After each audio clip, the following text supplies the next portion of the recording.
On the cloud rim breathes a town, a soothing nugget in my heart, before it vanishes like a dewdrop, trying quench an insatiable long. In replete tiny cycles of life, lingering hues of carnate robes, pain of separation seeps sometimes, other life images still buzz on. For now, time seems so kind as I witness its frozen state. A streak caresses my heart, rivulets flow in unheard songs. The final, the last one. This town wears an endless smile over the chest of promising cloud. Resonate beat now tease my heart, like joy swing from lofty sky. So that was written on 13th February 2021. But now, before we begin, I am always used to also using a couplet in Urdu. So I'm just presenting few lines of Katil Chafai. दिल पे आए हुए इल्जाम से पहचानते हैं लोग अब मुझे लोग अब मुझे तेरे मुझको तेरे नाम से पहचानते हैं आईना दारे मोहब्बत हूँ कि अरबे वफा आईना दारे मोहब्बत हूँ कि अरबे वफा अपने गम को मेरे अंजाम से पहचानते हैं बदा ओ जाम भी एक वजह है मुलाकात सही बदायो जाम भी एक वजह है मुलाकात सही हम तुझे गर्दिश आयाम से पहचानते हैं पाँव फटके क्यों मेरी पलकों पे सजाते हो इन्हें पाँव फटके क्यों मेरी पलकों पे सजाते हो इन्हें ये सितारे तो मुझे शाम से पहचानते हैं good evening and welcome to Sheetal conversations Sunday evening 7 p.m. IST show. You're witnessing our 85th heart to heart, candid, informally formal, tit-a-tit. I hope you must have spent your Sunday very well. We are all in the longing to have a spring which we had left in Kashmir, Badam fly. But I don't know. I mean, still, I was feeling this, chill in the morning and in the afternoon. So maybe spring is slightly bit shifted, but it somewhere begins in the February and March is the best month of the year in the northern India. We all know about it, and then the summer starts coming in. So I hope you must have all been doing very well this Sunday, and it's a great opportunity to meet again, have a parlay, have a rendezvous with all of you, all the wonderful people. We have together once again. We have probably together. Uh, we are ready to swim across this perennial civilizational streams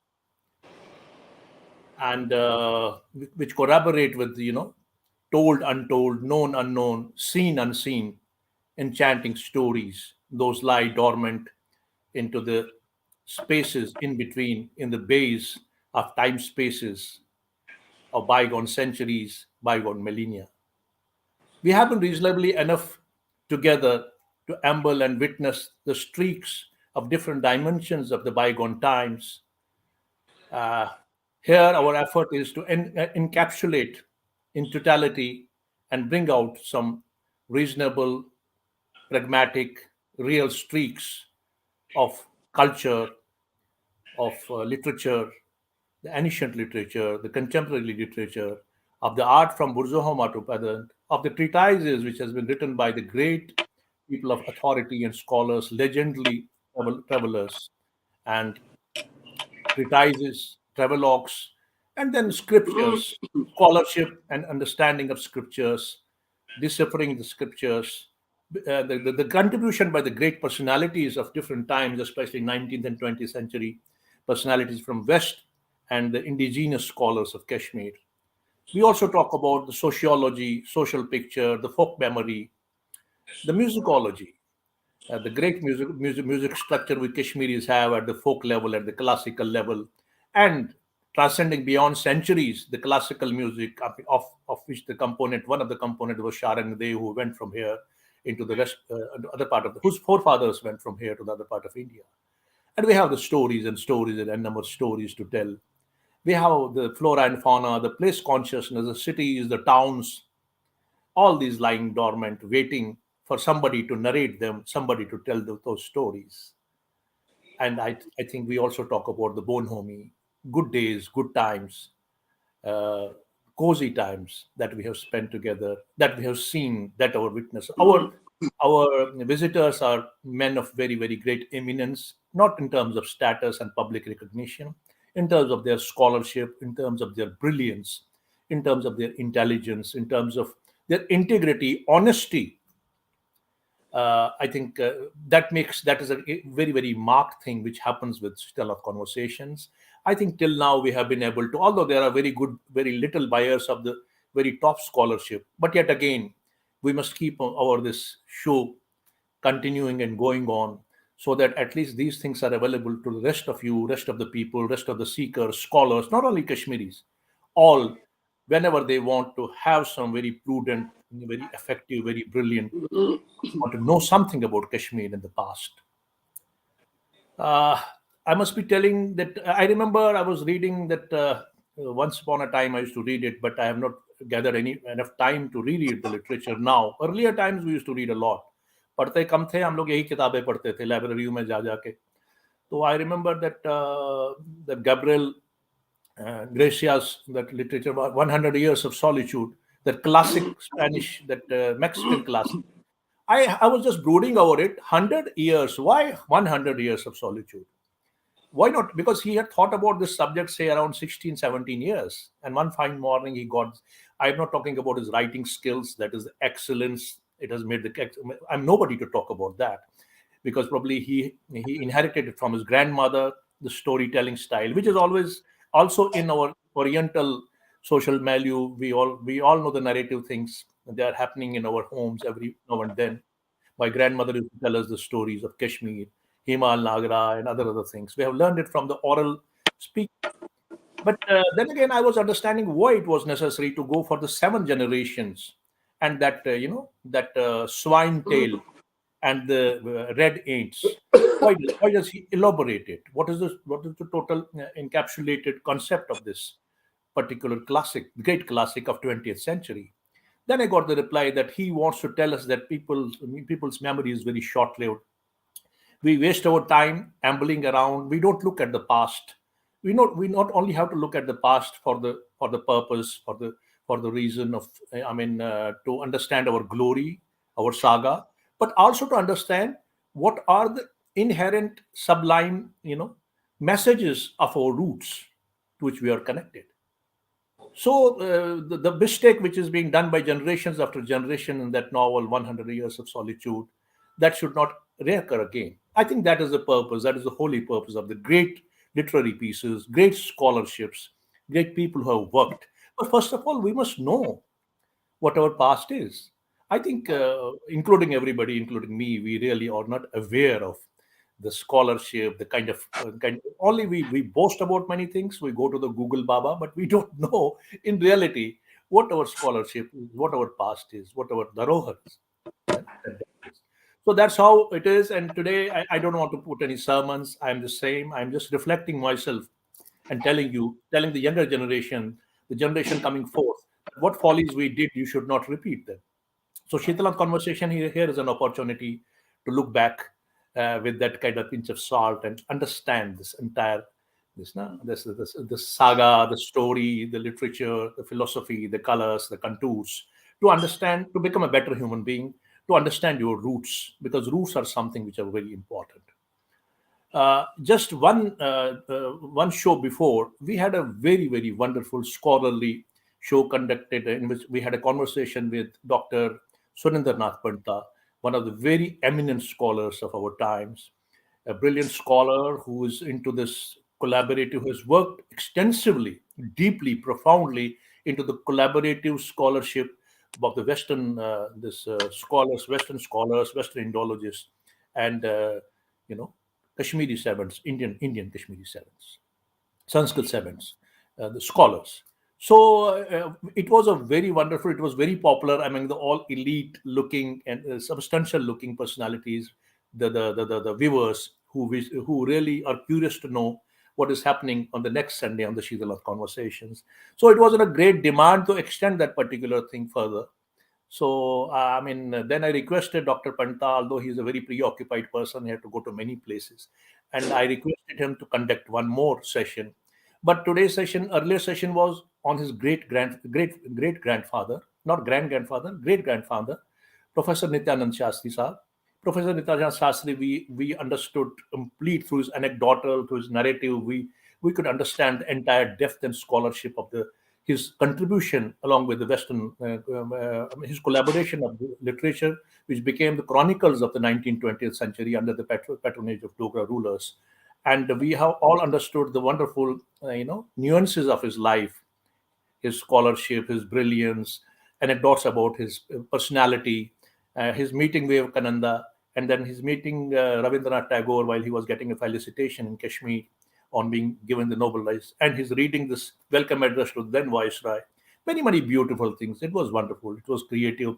It was brilliance. It was combination of all the wonderful things. I really wanted to already witness it, not to conduct this program, because such was the depth and presentation was so great, and it was based on some very rare, untold, unseen anecdotes of these great personalities.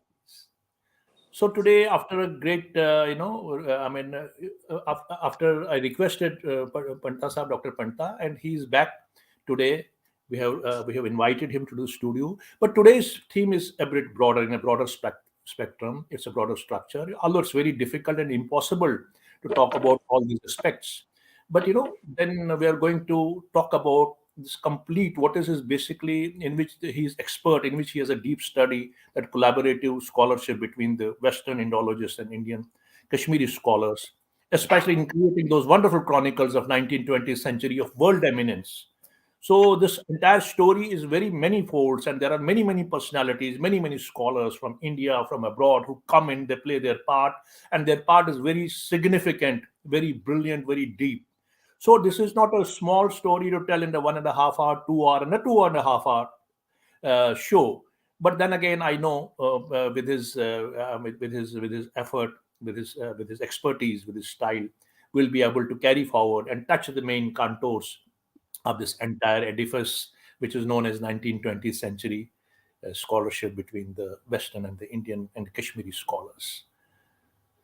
Uh, I would like to say that we also know something about that. We have to today's topic also, today's conversation also will crisscross through many chronicles of our times. We know the chronicles. First of all, this dictionary of Kashmiri language we can talk about. We can talk about Grah Sutra.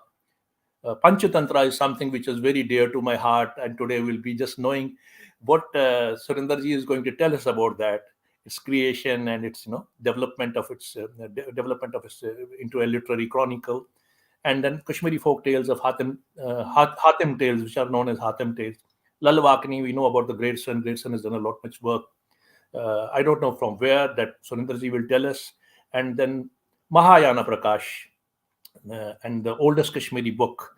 And then there are many things. And the serpent lore of Naga Hindu art, its art and legend.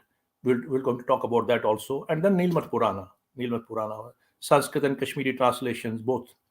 And we are also going to talk about Raj Tarangani, as we know all, Raj Tarangani, and then Panchatantra, Grah Sutra, and Kashmiri Ramayana, Mahabharata, Krishna Avatar Leela by Grayson. We all know about it.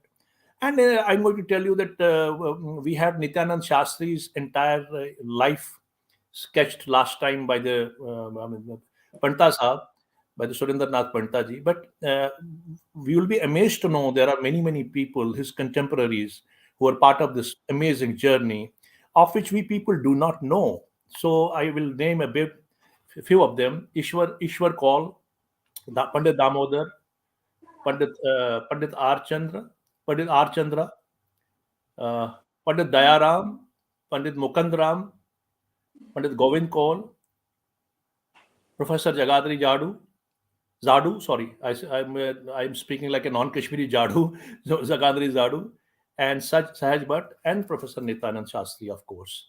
All these wonderful people or wonderful scholars, whether they were the courtiers of the Dogra kingdom, at that time, or they were the erudite scholars working on the ground. All of them have, and many more have contributed to this part, along with the Western scholars, Western visitors, Western Indologists. And our today's topic is certainly going to crisscross through the very high points, through the journey, through the high points of this, unseen, untold, spectacular stories about this journey, about this crisscrossing the journey of research and development of Kashmiri literature in the 19th and 20th century by both Western and Indian scholars. And certainly it's going to be a very, very wonderful session. I'm very excited. I'm very pleased. I thank everyone. And it is great that Dr. Surinder Panta has spared some time to be on Sheetalnath Conversations once again. But before that, I'll just give you a small tour of the Western scholars we'll be talking about. Literature, what we'll be talking about, I have given a bit of faint idea, but exactly it will be conveyed and communicated by Dr. Surinder Nath Mantaji himself. So I'm going to play some people, some personalities from the West who came, who are the great Indologists, who have worked out on these books and literature and many more. So, so we know that this is George Buhler, and then he probably at the end he taught in Vienna about Indology and all the things. They are all Indologists, I can say. And then we have this Professor Morris. Sorry, this is Professor Morris Bloomfield, and uh, and then we have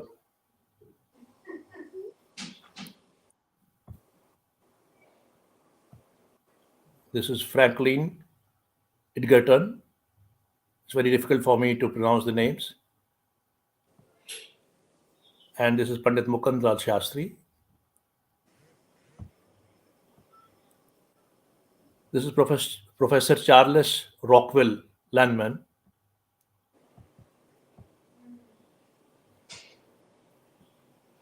And this is Professor Koinard Stansleses. Yeah. And we have this Professor David Bernard Spooner. And we all know about this man, Professor J.P. Wowell from Leiden University, Holland. And then the great man himself, Jagadhar Zadu, who was instrumental in creation of that translation, Sanskrit and Hindi translation, of that Spanish classic. And George Abraham Grierson, who doesn't know about him? We have talked so many books; they all belong to him, and he has been, especially Kashmiri dictionary is something which is a reference book, whether you love it or not. I think this is a reference book of all Kashmiri wordology, phonetics, and many many understandings. That is, that can be attributed to this great personality, great Indologist, and he said that he was very prolific. He not only worked in Kashmir, he worked in many many areas in the northern India and other places. And then this man whom we love very much, that is Oral Stein. We had a complete detailed deliberations about his life and his times, his contributions. Although there are only two books to his ancient geography of Kashmir, and the one of the foremost book, that is Raj Tarangani, we talk about. But it is said that, as Dr. Pandita said other day, that it is he laid the base of everything. It is his tours as an archaeologist that he found out in not only into the Southeast Asia, but only on India and Iran and other countries wherever he traveled. He made the base for these Western scholars to come and research on the subjects. And we have the Sahaj Bhatt, the great personality. Probably without him, nothing could have been possible. It is certainly a very pity affair that we don't know about his scholarship, we don't know about his greatness, we don't know about his contribution. And today, certainly, we are going to touch a bit about him. And then we have Professor Nityanand Shastri. We're fortunate and we salute this genius. And his grandson is today with us to take this show forward. And probably this is Alfred William Staton, his wife also, Anna Booth Stratum. They have worked on. They're the great Indologists. Probably he died. I don't know. I mean, I've heard that he died at the age of 35 somewhere in Gulmarg. So let those stories will unfold. This is an anecdotal program, and we are dealing with such an intricate, vast, gigantic subject, and we are communicating in an anecdotal fashion. That is something great about today's program, and I wish you all the best. And I feel very happy and very delighted to invite again to our studio uh, our dear native scholar, contemporary, eminent personality, Dr. Surinder Nath Pandita. Surendarji, you are welcome into our 85th Shitalath Conversation show. It is a great delight and honor to see you again. You are here on a public demand, on your own merit, not our scheduling. You're welcome, sir. Jugalji, thank you very much. First of all, I must say you are kind and generous to me. But you made a remark that I had to be persuaded for the second appearance. Yeah, The fact is, I must apologize. Your other eminent guests who would have been on this turn, rather me, I have infringed on their time and, of course, their greatness. But I apologize to you, to your friends, and to those eminent people also, that instead of giving them the opportunity, you just pushed me. So I'm grateful. no, Doctor. But anyway, it's a pleasure. It's a pleasure. It's a great pleasure. Certainly, I think I won't. We won't. We'll take forward Shitalath conversations. We will come. We'll meet again and again. This will be a rendezvous for both of us. But I think your coming is a very. It is something which I was looking for since last many weeks. And our erudite, our viewers who are of great taste and uh, I mean, they really want to search something great. It's not an average kind of a scholarship. They want something. I'm not disrespecting anyone. We are only sharing average and normal, ordinary things. Nothing great. It's Nothing great. very difficult. It's very difficult, Dr. Saab. It's very difficult to share ordinary things because all these great people in the world, they have shared ordinary things which are extraordinary. So that makes it something different, and it's your humility and grace that is you Yes, best. certainly we'll talk about some extraordinary people. There's no doubt on that. But certainly, we'll just begin with to be. We are both Sathu boys, Yes, and Sathu is a great not place, and cowboys, Sathu boys. we are Sathu boys. So let's go back to Sathu, and as per the paradigm and structure of this program, let's have this wonderful anecdotes, engaging, engrossing anecdotes, as seen by Dr. Surinder Nath Pandita in his childhood in Kashmir. Welcome, sir. Jugalji, I'll quickly go through certain anecdotes which I missed in my first appearance. And if my memory serves me well, when I was a young boy, some medical myths about the issues of health were very Slightly, much prevalent. Pandita sir, slightly. I think you take the flap up. Yeah, yeah. Now it's हाँ, fine. Yeah. तो हमारे घर में there were some medical myths which I vividly remember. I'll share a couple of them and before we move to the main topic. Right, sir. Eating dal and dahi was a fatal combination for renal colic.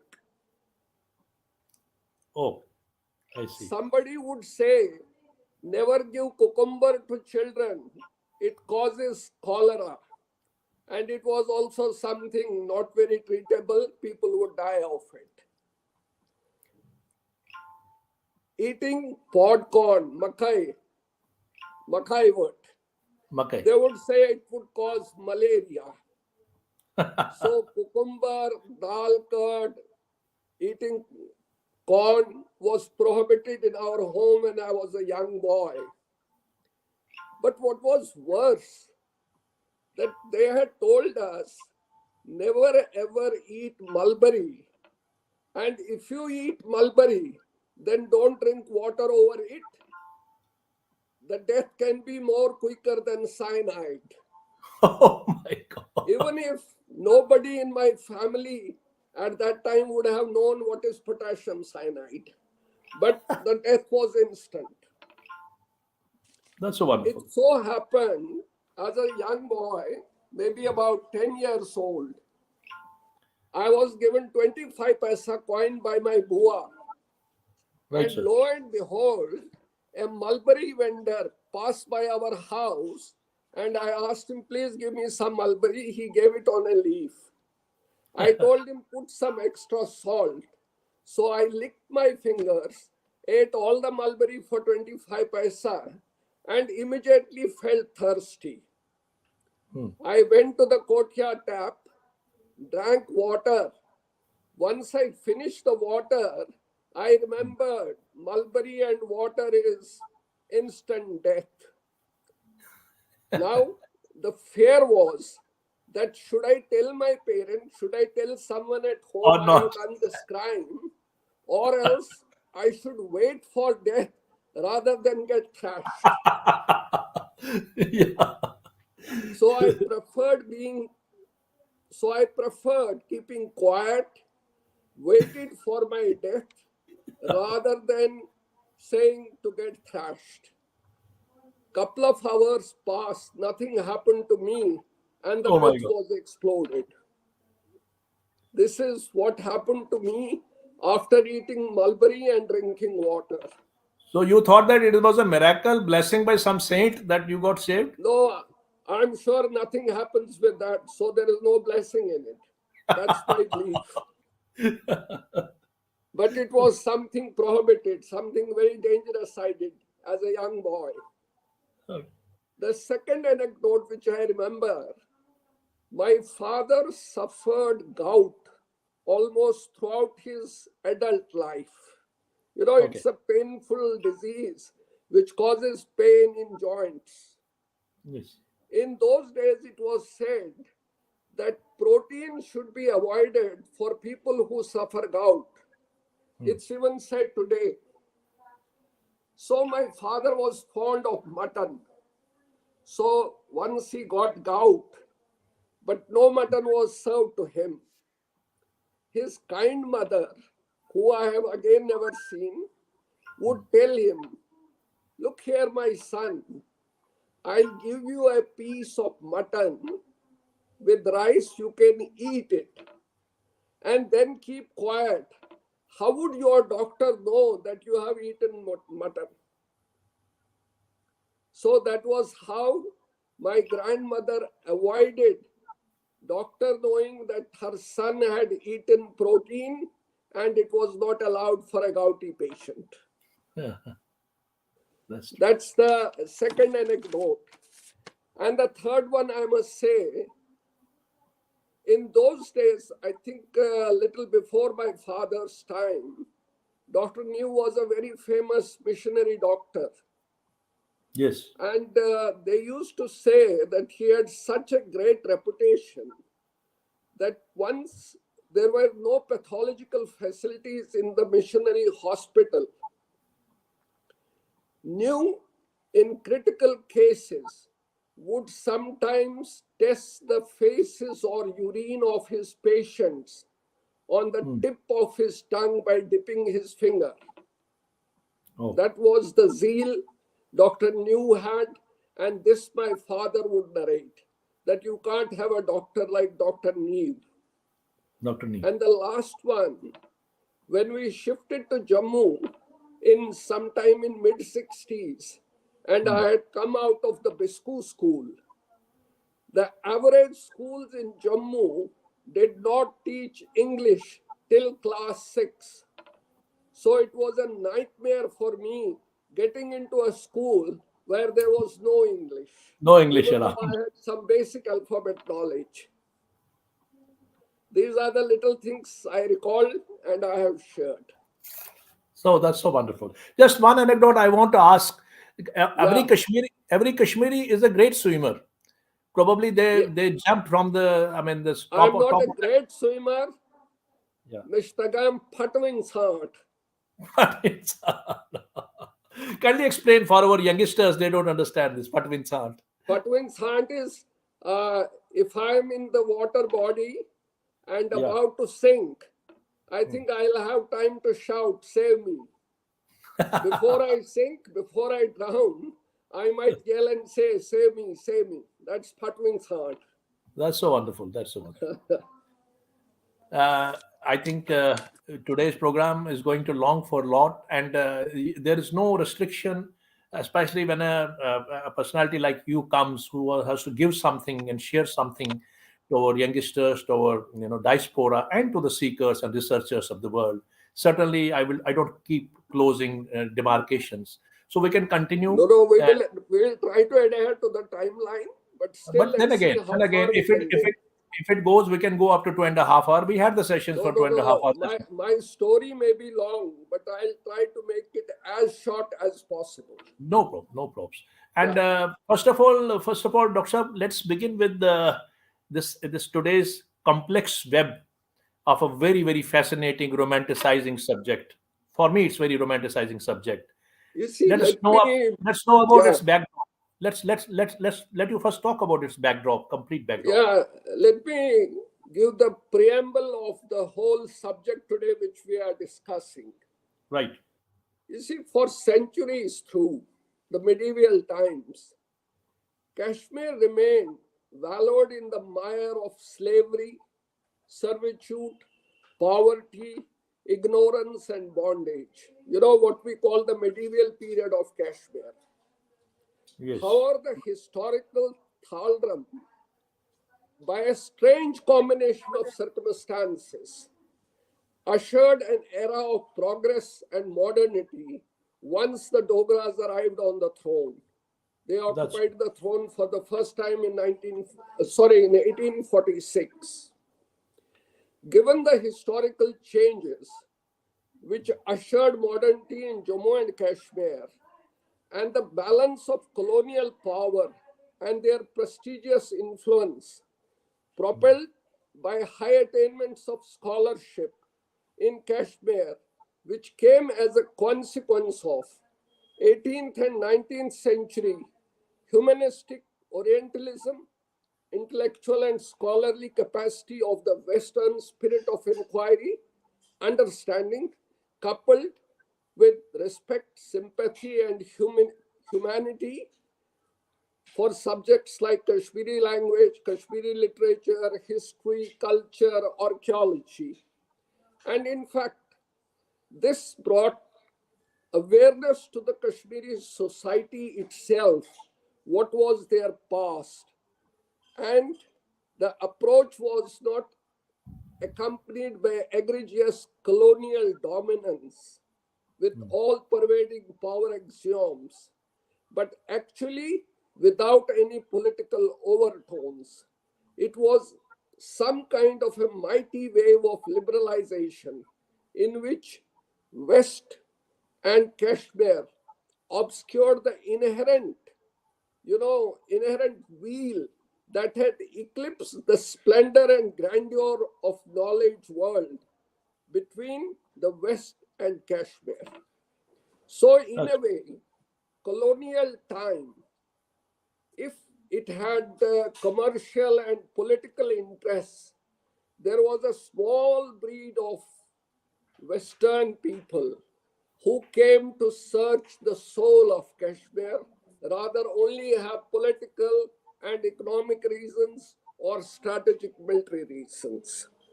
So Kashmir's past glory would never probably have been known to us had some small breed of European scholars not come and searched for us and we became aware of them.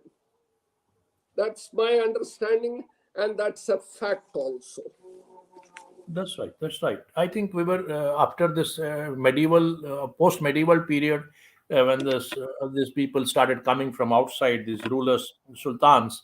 We were literally marred in that ignorance, penury, and Absolutely, subjugation and absolutely, absolutely. The Muslim period had been very harsh on Kashmiri society, yeah. particularly the people of Hindu faith. There is no denial about it. Now Yes. let's talk Let's first begin from attention of, yeah, where to please begin tell me. from. We begin from Europe's attention to Kashmir's literary wealth. Oh, that's the one. Let's Please cut. Europe's earliest account go to Francois Bernier, who read Kalhana's Rajastani in a Persian compilation made by Hyder Malik Chadura. A century later, French Typhon Taylor wrote an account of early Kashmir. It was followed by Gladwin, who translated Aine Akbari, in which there was reference of Rajtarangni. So these earliest references to Rajtarangni did not fail to draw the attention of the pioneer of Orientalism, William Jones, who came to India in 1783 or 82. Now, Jones established Orientalism in India. But what happened that in less than 10 years' time, Jones died. He died sometime by 1794, 10 years' time. But after his death, when they searched for his papers, there was a handwritten list, a desidera, what he wanted to pursue and study. And among us, this was a mention of Kashmir history of the Hindu period. So Right. obviously, Rajtarangni was also on his mind to study, but he died. The first Englishman to study Rajtarangni, though an incomplete translation, was Colebrook, 1825. Okay. 10 years later, Harold Heyman Wilson also did translation of only 6 cantos. That was second. The third one came as a partial translation by a Frenchman, Anthony Troyer, in 1840. So, these 3 translations by the Europeans were actually made by them from spurious, faulty translations of the original Rajtarangni in Devanagari script, which William Moorcraft had searched in Kashmir during his travels with Trabak as early as 1822. The first man to realize that these translations are faulty and we need to search for the original Sharda manuscript from which they have been translated and copied was none other than the great German John George Buhler. So, all credit to trace the correct copy of Rajtarangni goes to Buhler. Had Buhler not made this assessment of faulty translations, probably we could never have had a genuine transcript of Rajtarangni. So that is how it is. So Buhler came to Kashmir in 1875 and located that this original copy of Rajtarangni is with one single family. At that time, the gentleman who owned this was Pandit Keshav Ram. Keshav Ram was grandson of the famous Shaiva scholar Shivapadhyaya. And this particular family, for 9 generations, was the only family which had secured and preserved the original copy of the Rajtarangni. Fine. Right. Buhler went and asked for it. Keshav Ram said no. So Buhler only confirmed the existence of the original Rajtarangni, but could not get the copy of it, and he went back. Okay? Right. Far away, this was the first instance, the interest of Western scholars to study Rajtarangni. The second one came from a German, another German, by the name Rudolf von Roth. Roth was interested instead in the Vedic studies. And somewhere from Baron Hugel's account, he had learned that there exists a unique manuscript of Atharvaveda which alone Yes. is only in Kashmir. So Roth, what he did, he persuaded the British authorities, please help me in obtaining this Atharveda. The British authorities, through costly official and private, partly official, persuaded and ultimately landed with Maharaja Ranbir Singh. That Marajaran. Roth says has a guess that there is some unique manuscript in Kashmir. Please locate it for him. So the Britishers prevailed. Maharaja Ranjit Singh got convinced and asked his officials that you got to find who has this in Kashmir. It turned out to be that the owner at that time was Keshav Bhatt Zadu, great Ah, grandfather of Professor Jagdar Zadu. oh my God. That's so wonderful. Now, this was a birch bark manuscript owned by Keshav Zadu, whether he had written or some of his ancestors had written, but he was the owner. It was Keshav under his Zadu, custody. yes, Keshav Bhatt Zadu was told to part with it. As I told you last time, he denied, saying, Brahmin cannot sell a cow, Brahmin cannot sell a book or a manuscript, and And a a girl. Brahmin is prohibited to sell a daughter also. So I won't That's give. But Maharaja's officers prevailed, inducements must have been given, and he set two conditions. I will give, but only on the condition that I'll prepare two copies, one for my own self, and one should remain in the Maharaja's collection, in the royal collection. Once this was completed, the birchbark manuscript was sent to Maharaja Ranbir Singh. Oh, that's so wonderful. Very Ranbir Singh sent the manuscript to the Lieutenant Governor in Calcutta, William Muir. William. When Muir saw it, he saw a jumble of manuscript birchbark papers through which a cord was passing through the leaves of this, about 300 of them. And it was very dirty, unkept. Edges were folded, papers, these birch papers had Untidy. stuck to each other, untidy. Now, what to do? This is something nobody can make any sense of this grimy bundle. Something needs to be done. Muir sent a telegram to the best man on earth to know about Indian Sanskrit manuscripts. He Written on sent a birch. cable wire to George Buller. Oh, wonderful. Buller at that time was professor of Sanskrit at Elphinstone College in Bombay Presidency. Yeah, he So was Buller probably came, he was summoned there by that Max Muller. Max Muller, and he had asked him probably. not Max Muller. Yeah. Buller came on his own on the recommendation Okay. of his teacher Okay. Theodore Benfey. Okay. Benfey was his scholar. But Buller had worked on Max Muller's collection in Oxford. That's true. He worked in Asiatic studies also. Asiatic studies, no? Yeah. Buller, we will talk about him. That's a different. So the telegram went to Buller. Yeah. Buller at that time was not in Bombay, he was in Indore. Oh, So he was informed. From Indore, he traveled to Calcutta. And the governor handed in over this tattered manuscript.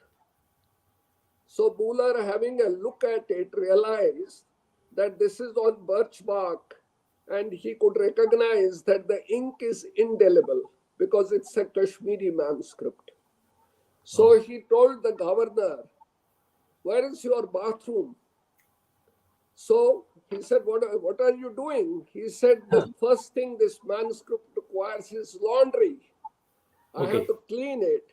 So Buller went under the tap of Muir's bathroom tap, cleaned it with water, and came out. The manuscript looked cleaner, and surprisingly, the ink had not effaced.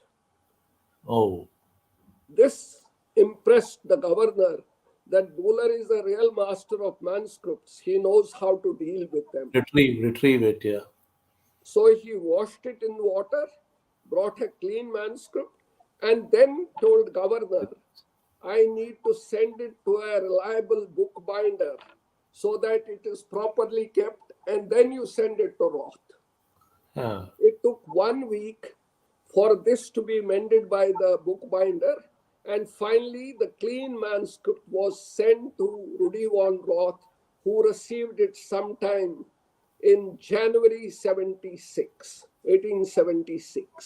1876. It was sent on loan, but last time also I told you this has never ever been returned by Germans.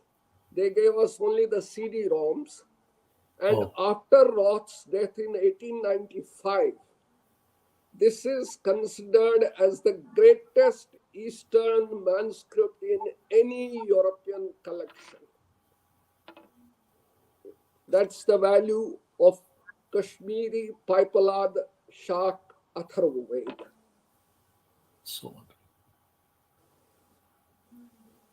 Now, against this backdrop, the search for Atharvaveda and search for Rajtarangini, it was some kind of a catalyst for the Europeans to look into the old literature of Kashmir. But much more than that, by the end of 19th century, every European university had a chair of Sanskrit. Yes, that was there. So they wanted to know more about Sanskrit, but they had very limited reasons or resources to come and search for Indian finds. One of the attractions was the Sanskrit manuscript library, which had built up by Maharaja Ranbir Singh in 1857 after he had ascended the throne. So it became a sort of a magnet for the Europeans to know that this huge manuscript resource we need to Reservoir. know. So, in a Uh, way, Kashmir's glorious literary heritage, which was stored scriptures. in the Raghunath Temple Library by Ranbir Singh's initiation, in fact became a magnet by which the Western scholars explored the past literature of Kashmir. So three So, combinations: Rajtarangini, Atharvaved, and Atharvaved. Ranbir collection. They became coordinates of the European interest to explore Kashmir. Fine. Beautiful. That gives a Now base, vital picture. Yeah. Buhler was a master collector of manuscripts.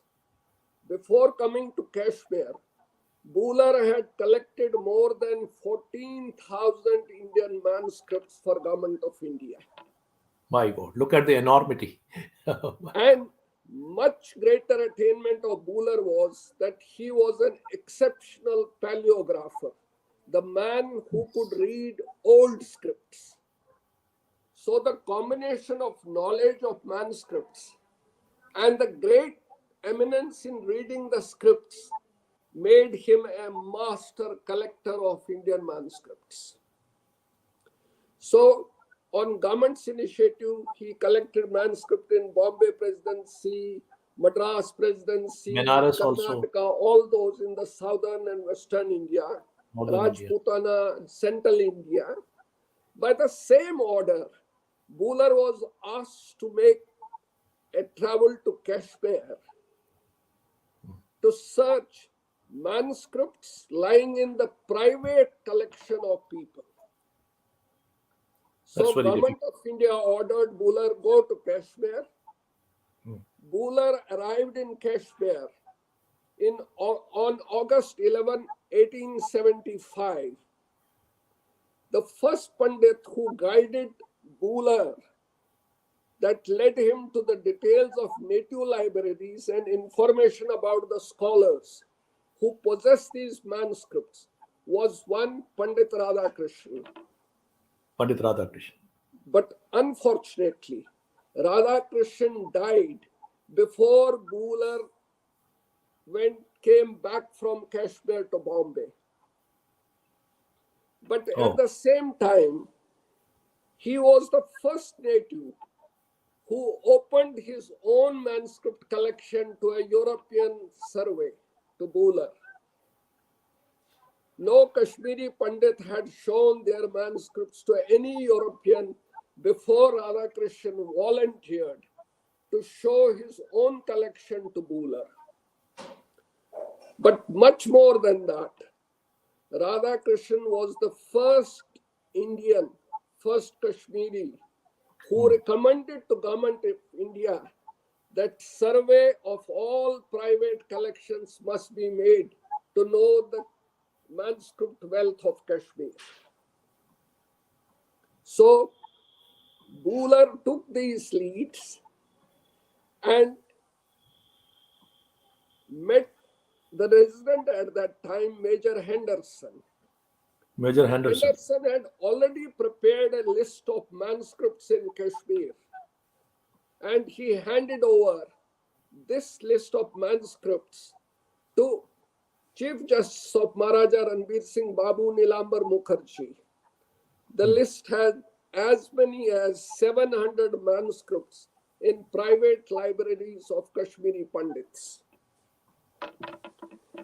A day or two after he got the list from Henderson and Babu Nilambar Mukherjee, Buller had a meeting with Diwan Kriparam, and he introduced him to the most important Pandits who had a scholarly background.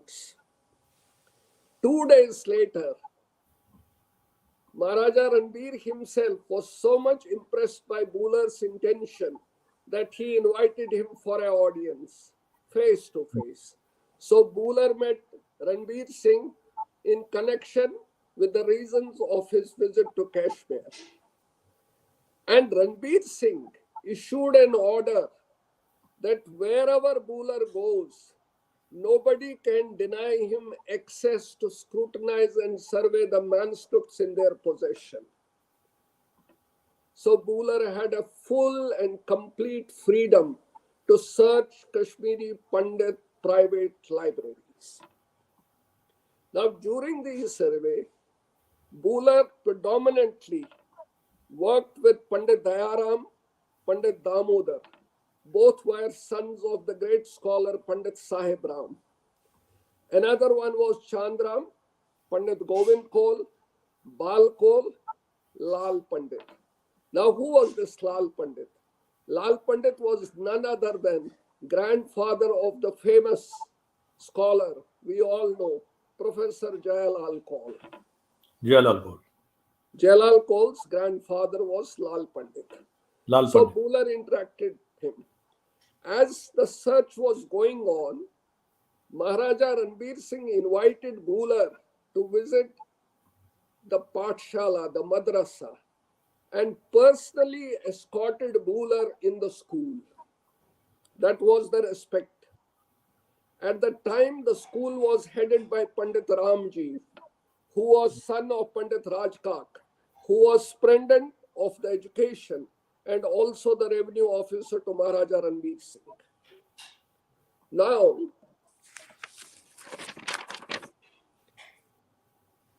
the Pandits who had these libraries, I'll read out their names, I have listed them. Dayaram, Kesharam, Suraj Kak. Now here I must also tell you who was this Suraj Kak. We Suraj all Khan. know the famous historian P.N.K. Bamzai. Yes. Suraj Kak was father-in-law of P.N.K. Bamzai. Oh, I see. That's so Bida wonderful. Sahib, Ramkol Sahib, Sahas Kol, Mahanan Jul, Lal Pandit, Kaval Rajdan, Gopal Kuklu, grandfather of the famous astrologer Raghunath Kuklu. Prakash Beg, Prakash Chand, Mukund Jotshi, Zanardan Pandit, Thotram Jotshi, Dayaram Jotshi, Hariram Jotshi, and Balak Kak. All of them mostly lived between Sattu, Sheetalnath, Habakadal, Kralkhod, Ban Mahala, and Earl Kadal. A few were residents of Nai Sadak and Ganpatiyar Badiyar Bala. Now, Jugalji, you Right, sir. can now for sure know that this small area of Srinagar city, what geniuses it has produced. No doubt. In terms of the Kashmiri Pandits or Kashmiri scholars, or who had love for Saraswati, by keeping these treasures in their homes.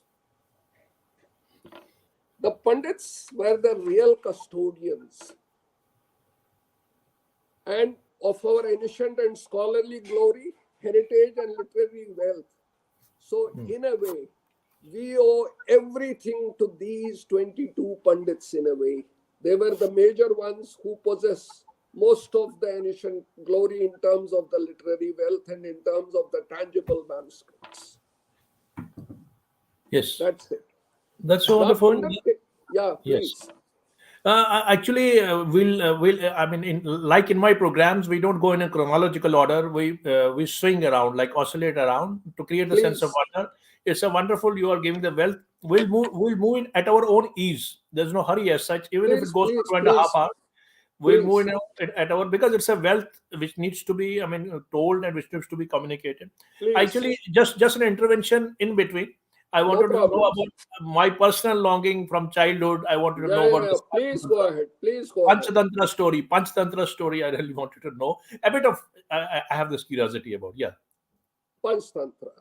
yeah. It was the German scholar Johannes Hertel who pioneered the collation of Panchtantra manuscripts from all parts of India, and mostly they were housed in Bhandarkar and Deccan College, Pune. Bhandarkar, Deccan College. But Stein gave him a clue because Stein, during his time in Kashmir, he first came to Kashmir in 1888 and last left in September 1943. That's 55 years in and out of Kashmir. That was so much, so informative. Now, once Stein knew that Hertel is in the process of making a standard edition of Panchtantra, Stein informed Hertel that, look here, have you gone through the Kashmiri versions, Panchtantra in Kashmiri tradition? There are manuscripts, and I'll help you procuring them. Yes, So Stein asked his co-worker, Pandit Sahasbhat, Sahasbhat. look here, Hertel wants this, and you got to tell me. Because at that time, Sahasbhat was working on the cataloging of the Raghunath Temple manuscript library for Stein. A great So man, great man. Sahasbhat, great. Sahasbhat had complete knowledge of the treasures preserved in the Raghunath Temple library. He had an It access. was Sahasbhat who discovered a unique manuscript of Panchtantra from Kashmir on a birch paper. Birch paper. Okay. But do you know, Jugalji, Yeah. Panchtantra was not called Panchtantra in Kashmir. What was it The known? title of the manuscript is Tantra Khyaya. Ah, beautifully. So it was this manuscript of Tantra Tantra, Khyaya. Tantra Khyaya. Khyaya. Oh, Tantra Khyaya. It was not called Panchtantra. Now, okay. this manuscript was sent to Hertel, and Hertel saw that what was missing in other manuscripts which he had collected from India were preserved in this particular manuscript. What was the difference? So, based on Tantra Khyaya, Hertel for the first time produced an edited volume of Panchtantra stories, which were published by Harvard Oriental Series in 1905. Oh my God. Harvard Oriental Series began in 1904. Panchtantra was probably the second or third publication under Harvard Oriental Studies. And the basis of that eminent edition, unparalleled edition, was Tantrikhaya discovered or searched by Pandit Sahaspat. My goodness. Salutation, this man. We don't know about him. What a shame. Similarly, Sten Kono was a Norwegian linguist and an Norwegian. epigraphist. He was employed by Government of India and also worked with Grierson on Indo-European languages All this. when he was studying Linguistic Survey of India. For Sten Kono, he discovered a unique manuscript of Karpura Manjari, Karpur Manjari. and it was this edition of Karpura Manjari that Sten Kono earned his own PhD from the University of Christiania in Norway. No. He was a Norwegian Indologist Norwegian Indologist, yeah. who also came to Kashmir. We'll talk about him. Yes, please, please. Where Now, will let me go back to Buhler because yeah, yeah. Uller is very important. It's very significant. I'll make a out of context statement. As far Yes, as this subject goes, sun rose with Buhler. that's true. We As talked far other as day this also. particular You subject gave me. goes, sun rose with Buhler. Now, Buhler collected 160 manuscripts first out of 700 which Henderson had told him. Hmm. He got copies of another 100 prepared. He did not buy the original ones. He asked them to prepare the copies. And by October, he had as many as 300 manuscripts which he purchased from Kashmiris. Oh. And before he left Kashmir with 300 manuscripts in 6 tin-lined boxes so that rust would not affect them because of rain or moisture, Buhler was permitted by Ranbir Singh to use his private road to reach Jammu. Hmm. From Srinagar to Jammu, Buhler was accompanied by Chandram. Chandra. Chandram. And there is an anecdote about Chandram. Once Please let us Once Buhler and Chandram were traveling somewhere near Bijbihara or nearby, and there was a jungle area where there were a lot of trees. Okay. So as they were going to the intended place in search of manuscript, Chandram, out of no reason, ran amok as if some devil or something had grabbed him, and he was so Fallen. terrified and ran away. Buhler shouted at him, "What's wrong? What has happened to you?" He did not say anything but kept on running away. Now Buhler got curious. He felt maybe it's a woody area, jungle area. Maybe some beehive was disturbed and Oh. bees might have attacked Chandram and he is trying Sting. to run away and escape. But that Okay. was not the case. What had happened, one of the trees that Chandram passed through under it was, in olden times, gold was measured in rati, those red grains, tola, masha, rati, Rati. those seeds. Yeah. Now, this rati tree had a reputation or a dubious distinction in Kashmiri tradition that it's a gambler's tree because they used to gamble with ratis, not only weigh gold, they used because it had a Gamble. monetary value. Rati It had a was a monetary monetary. value. So he had passed under the shadow of a gambling tree, and thus it was something unpious shade which had fallen on Chandram. Do you get me? Yes, So it's that's wonderful. why Chandram ran away, which Buhler thought that he was stung by bees. But that was not the case. That was not the case. Another anecdote about Buhler's experience.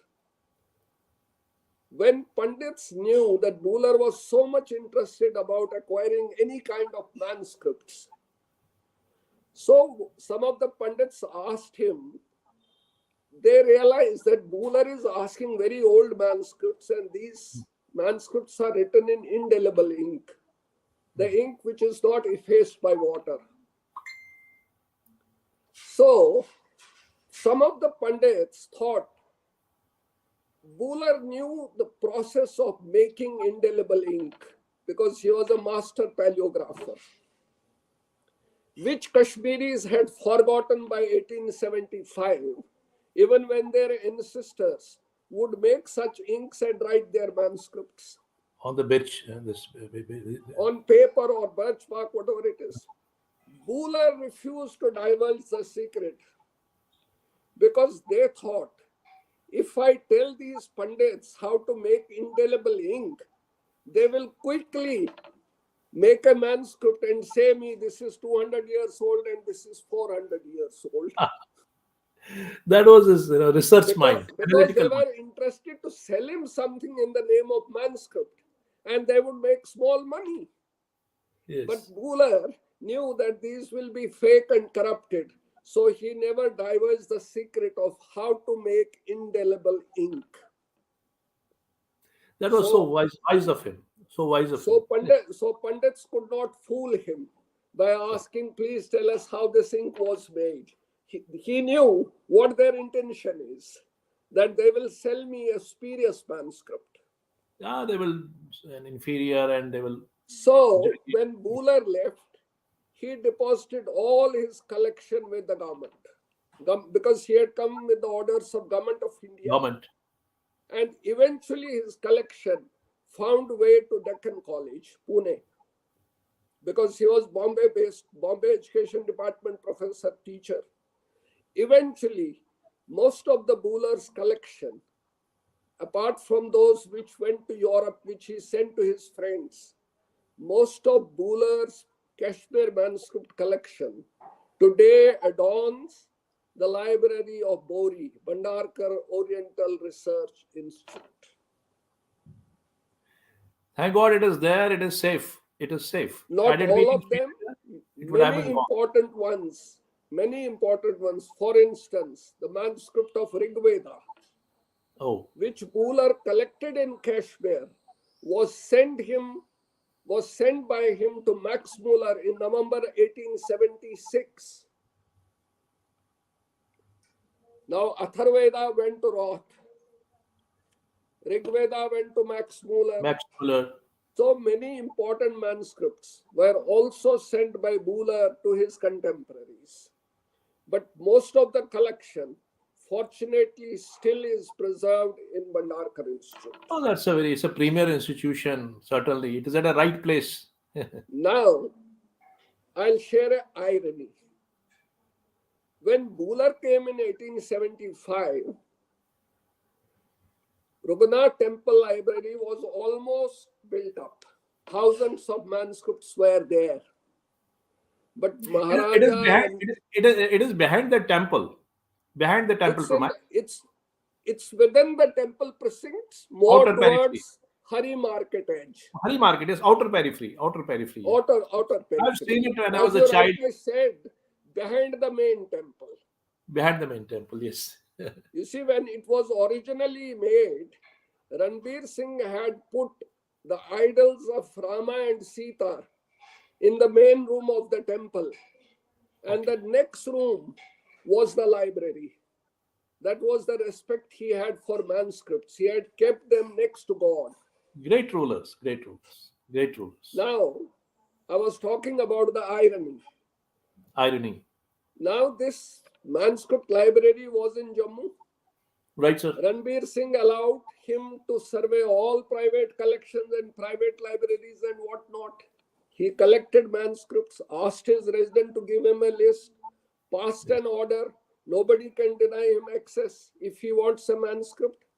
But strange enough, Ranbir Singh never allowed Buller to visit Raghunath Temple Library. Oh, I see. what was it? Something sacrilegious, or was it something? Absolutely, he failed because was a Hindu. something what I have kept alongside the God should not be trampled by the Western shoes. He did not allow him, simply for conservative reasons. Yeah, it happened. In monarchies, it happened. These things happened because when you are from the religion, you could not. They were very So, in a fearsome. way, Buller was the first man to have given an idea of the richness of literary wealth which Hmm. was available and preserved in Kashmir. Among us, all these scholars, Buller was impressed most by Damodar, that is Damod. Sahib Ram's elder son. His younger son was Dayaram. Of Okay. this scholar, Buller recorded in his report, he Yes, sir. rolled out Sanskrit verse and prose from the sleeves of his dress. İmşiravanan peren nail, Paranoid. sos narayumanza çakan, as if he would unroll his sleeves and a Sanskrit verse or a prose would fall out. Oh, that's so great. Wonderful. And Buller says that I had to erect a dam from getting inundated by his recitations. Hmm. That was the kind of the scholar Pandit Damodar was.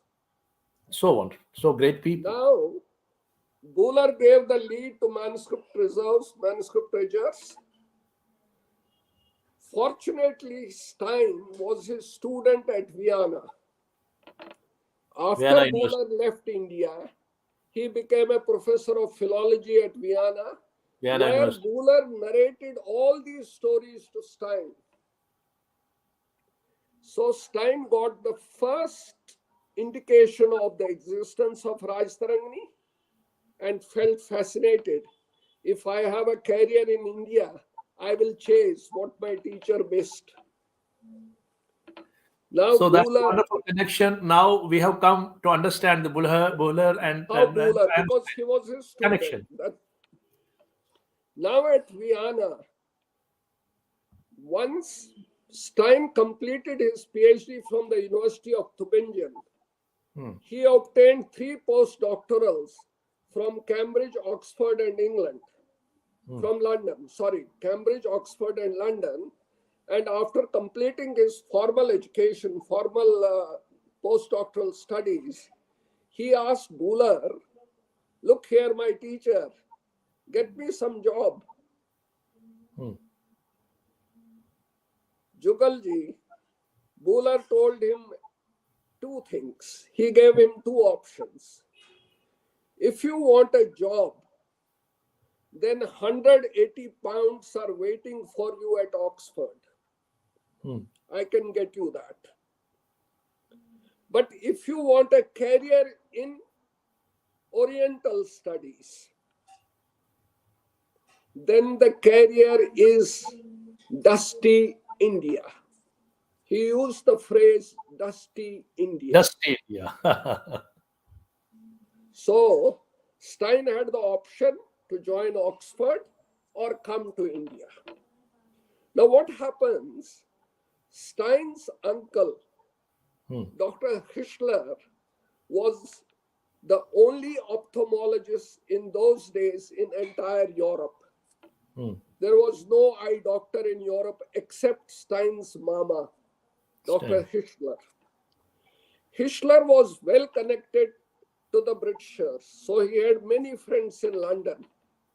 And one of the friends was Theodore Duca, who was also a Hungarian.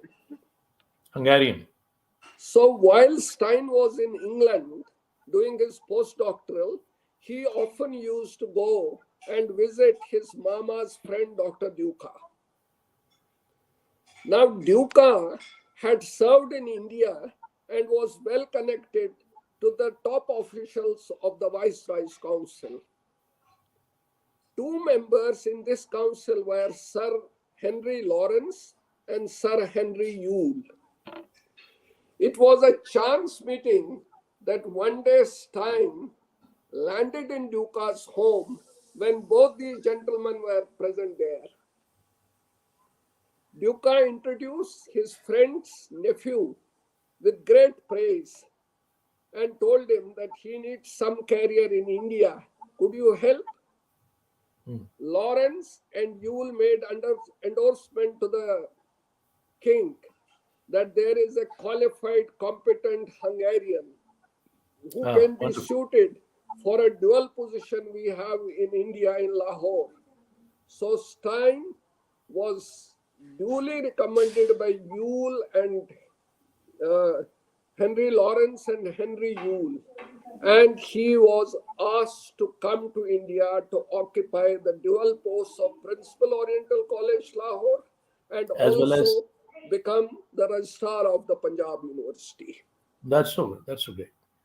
I mean, the So, competence. Yeah. so Stein had a desire to trace Raj Tarangni from the stories he had heard from Buller, and he came to Lahore.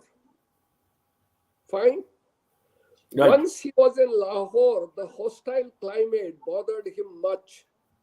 So, on the first summer vacation of 1888, he 1888. fled the grey oven of Lahore and fled to the Venice of India, Srinagar. Aha. So he lands up in Srinagar with these stories in his mind. And Venice, just Venice of India for a commoner. Venice of India is a word given by this Moorcraft to Kashmir, to Srinagar I'm city. not very sure who gave this word. Moorcraft is given. Moorcraft is given. Maybe. Although I don't treat him very Thank you respectfully. very much for this information. I didn't know who had given this word, Venice of India. But I don't know, So, you also regard him in a very, very, as your scholarly understanding and scholarly research, you don't place Moorcraft in a very, very higher pedestal of research on Kashmir. not exactly. He was a veterinary doctor. He was not a scholar. He was not a scholar. Moorcraft Yes. was not a scholar. He was a traveler. He was a veterinary doctor in the British Indian Army. And he had some specific purpose to travel to Ladakh with Rabak. And he wrote trash also. He wrote trash as well. As I told you, but Moorcraft realized the importance and popularity of Raj Tarangni.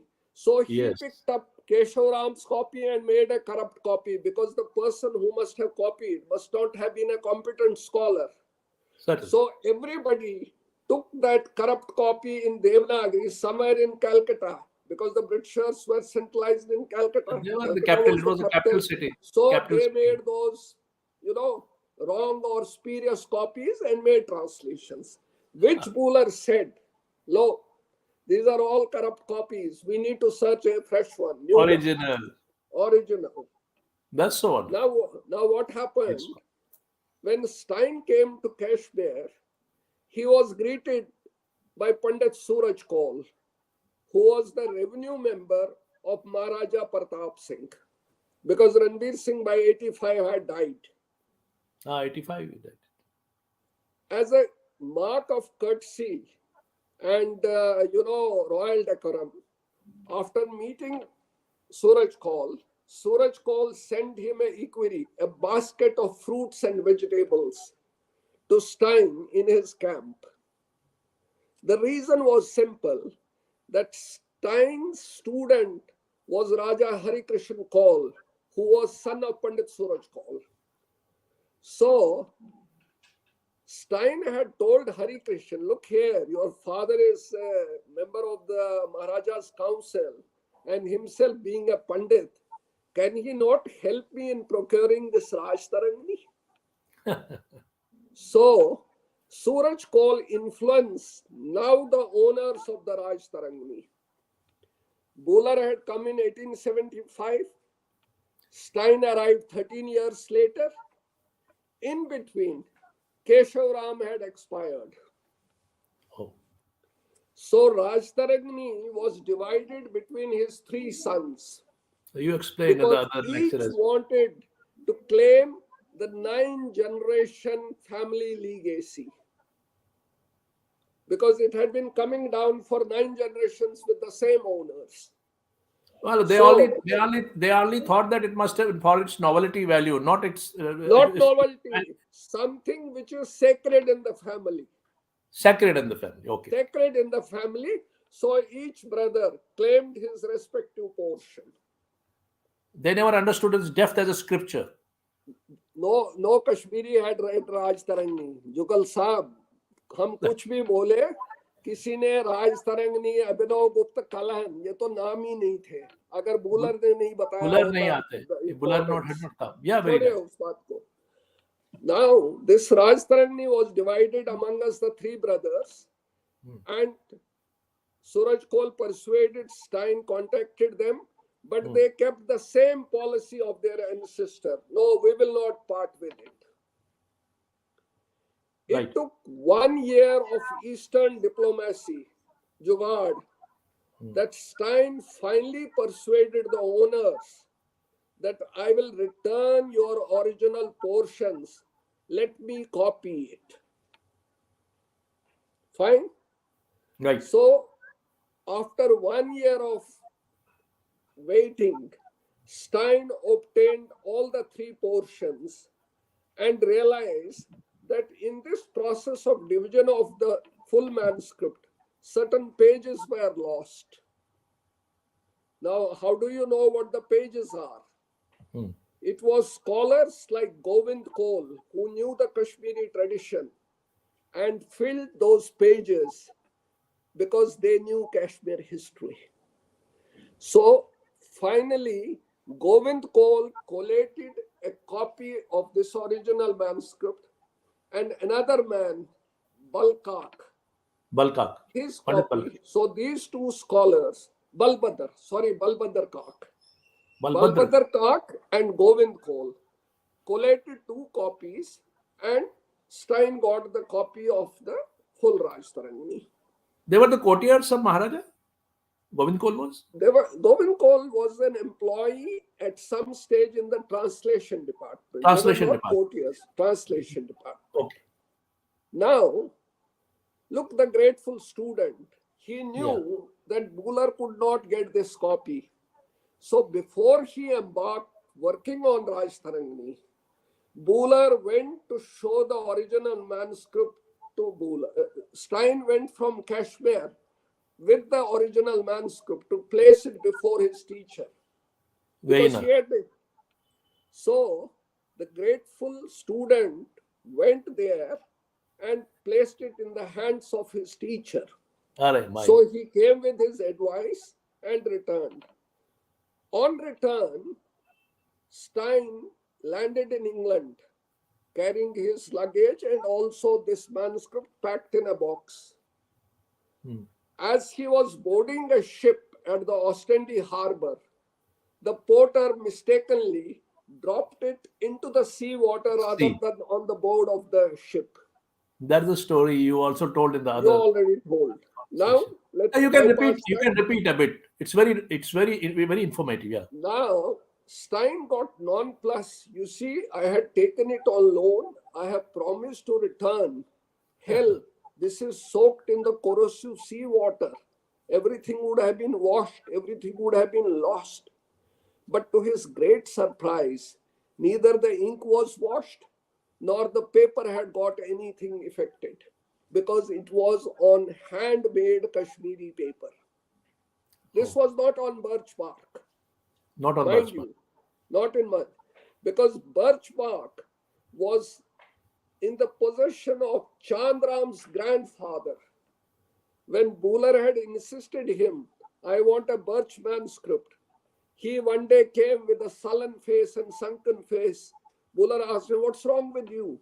He said him, you have been seeking for the birch bark, but I must tell you that my grandfather, as a boy, I had seen the birch bark manuscript of Rajtarani with my grandfather. But since it was the barbaric rule of the Pathans who would do sacrilegious acts to holy books, my grandfather preferred it drowning into Vitasta rather than allowing these barbaric people to tear it off and vandalize it. That's so revealing story. So the original birch bark, according to Buller's report or Buller's story, was thrown into Vitasta River because he wanted to save it from getting scalraged. That's so.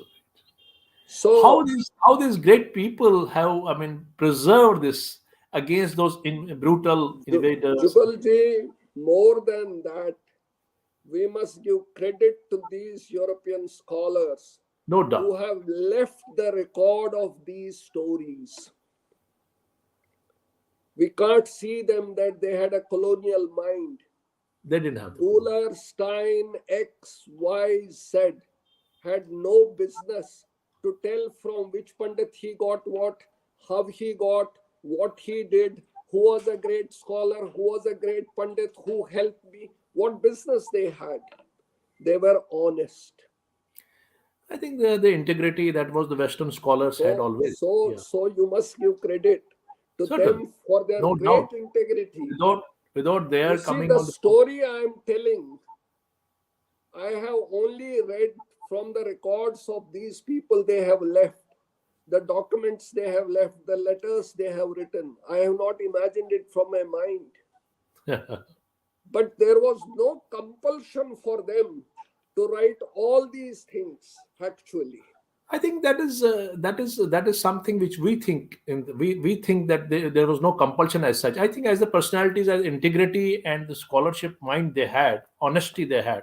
I think this is part of their research curriculum Jugalji, and ethics. Jugalji, sorry, I may be blunt.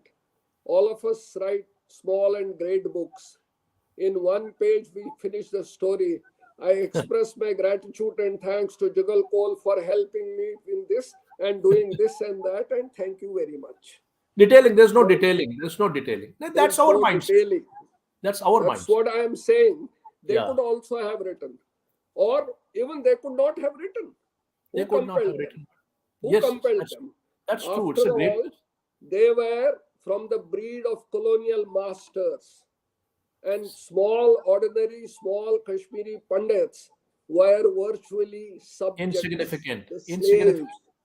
They were nobodies, they were non entities. non-entities. Yes, But they admired their learning, they admired their scholarship, made a proper record of them, and that's how you and me are sharing these stories together with so many other viewers. Doctor, Saab, I mean, you have हाँ been speaking. I think I want to give a bit of rest to you so that you हाँ जी rejuvenate हाँ and जी हाँ जी give please energy. So, a bit please of person, a mediocre person like me, just what can Please I say? don't say these words. They I, hurt me. I can, Please don't I say want to them. give rest to you because you are, I think you are speaking and with so much enthusiasm and so much energy. So I want to give a bit of rest to you. So I'll just quote one quote of Oral Stein again. Hmm. Labors I devoted between 1988 to 1900 to the critical edition, translation, and commentary of Kalhana's Raj Tarangani, the only true historical text of Sanskrit literature, afforded me ample opportunities of gaining close contact with the Sanskrit savants of Kashmir, the हाँ land जी. where traditional learning of Hindu India had flourished in old times greatly and survived until recent years. You see the great man, That's how he from the is a preface of Raj Tarangani. That's from the preface of Raj preface of Tarangani. Raj. Now, I mean, it endorses what you say, that how much that's what I'm gratitude he saying. had. Yeah. You see, here I'll talk about Codex, which Buller, the original manuscript of Raj Tarangani, was called Codex Archetypus by Buller. Oh, Archetypus means the original, the origin. nascent, the basic, and Codex is a text. Okay. Now, this codex was written in the hand of one Ratnakat, Ratnakantha, Ratnakat, Ratnakar. Ratnakant Rajanak. The handwriting was very cursive, written in Sharda. So, unless and until somebody was well versed with Sharda reading, it was difficult for Stein to make a reasonable guess of the correct text, even though he got the manuscript. So there is where Balbhadar and Govind Koul helped him to make a Devanagari copy, which Okay. became easy for him to edit and translate. So they transcribed the original codex in the Devanagari From for the Sharda to Devan. Sanskrit edition, which Stein did in 1892. Fine. Nice. Now there is a legend about this Ratnakat Rajanak. What's it? Kashmiris called him Ratharasdan. Ratharazdan. He was a fast writer. Oh, My God. And all the manuscripts written by this Rathrajdan were so cursive, Stein concluded that he would write these manuscripts not for somebody else, but for his own self. Hmm. And that gave him an idea that he must have been a great scholar, not somebody who would sell his manuscripts. Oh, Because nobody would purchase from him because they wouldn't be able to read it. read. It's not His legible. handwriting was illegible and he was a farce writer. See This the analytical codex was mind of. also this Yeah. codex was also in Rathrajdan's hand. Uh, The legend says, Stein records, that once Rathrajdan with his friend went to a village for some purpose, and when lunchtime came, his friend told him, let's have lunch. But Rathrajdan was very keen to copy a very typical manuscript of Bhagavad Gita. oh, So the time his friend took finishing his lunch, Rathrajdan wrote all the 18 adhyayas of that Bhagavad Gita during that time. my goodness. That was the speed of Rathrajdan, which Stein Writing. records that his friend took lunch, and in the same while, He wrote Rathrajdan wrote all the 18 adhyayas of this book, Bhagavad Gita. Bhagavad Gita. My And goodness. What a Stein man. also records that whenever the Pandits would encounter illegible handwriting, It is they would, Rathrajdan. they would exchange with each other by saying, "Ye kya sach likhit im Rathrajdanin achar." Oh my God! But the word, oh my God, such a great man. I mean, such a brilliant man. Probably they lived in Kashmir, unsung You in see, yeah, when Stein was still doing Rajtarangni, yeah, Damodar died before it came from press, Sanskrit edition. In 1892, there was an epidemic of cholera in Srinagar. yes, in Kolra it Damodar happened. died. Now, paying a tribute to Damodar, Stein recorded that at that time, the pages were passing through the press. News reaches me that this facile principle of the scholars of Kashmir, facile principle would mean prince of scholars, Prince of Scholars. passed away because of the epidemic. Then he writes, he was continuing Rajtarangni from Shivara and Shuka onwards. And the pages that I had seen, I can safely say that Kalhana generations past would not have found a worthier successor. You talking about Jonarja and Shivara? I'm talking about Damodar. Damodar. Oh, Damodar had also continued to write Rajtarangni after Shuka and Shivara. that's so great. That's so And the wonderful. pages Stein saw, he said that Kalhana would past generations would not have a worthier successor. Oh, so great, so wonderful. What an Now analogy. today, this incomplete manuscript of Rajtarangni, written by Pandit Damodar, lies safely in the Oxford archives along with Stein's other manuscripts. Oh, that's so spectacular to understand and know location. Now, Stein was in Kashmir as a classical Sanskritist from 1888 to 1900 before he embarked on his self-chartered career of an explorer. But during 1888 to 1905, Stein, like Buhler, also collected 368 Sanskrit manuscripts from Kashmir.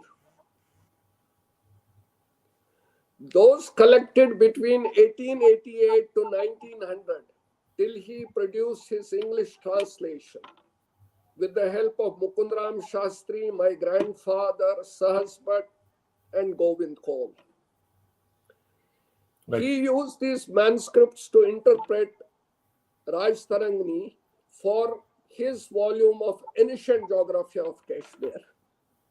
Okay. But those he collected, which he collected from 1900 to 1905, were mostly collected for his friends in Europe.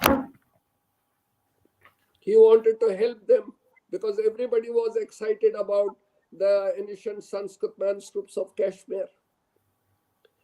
Now, during this collection process, Stein had also collected the oldest manuscript of Loka Prakasha by Shemendra, 11th century manuscript. Fine.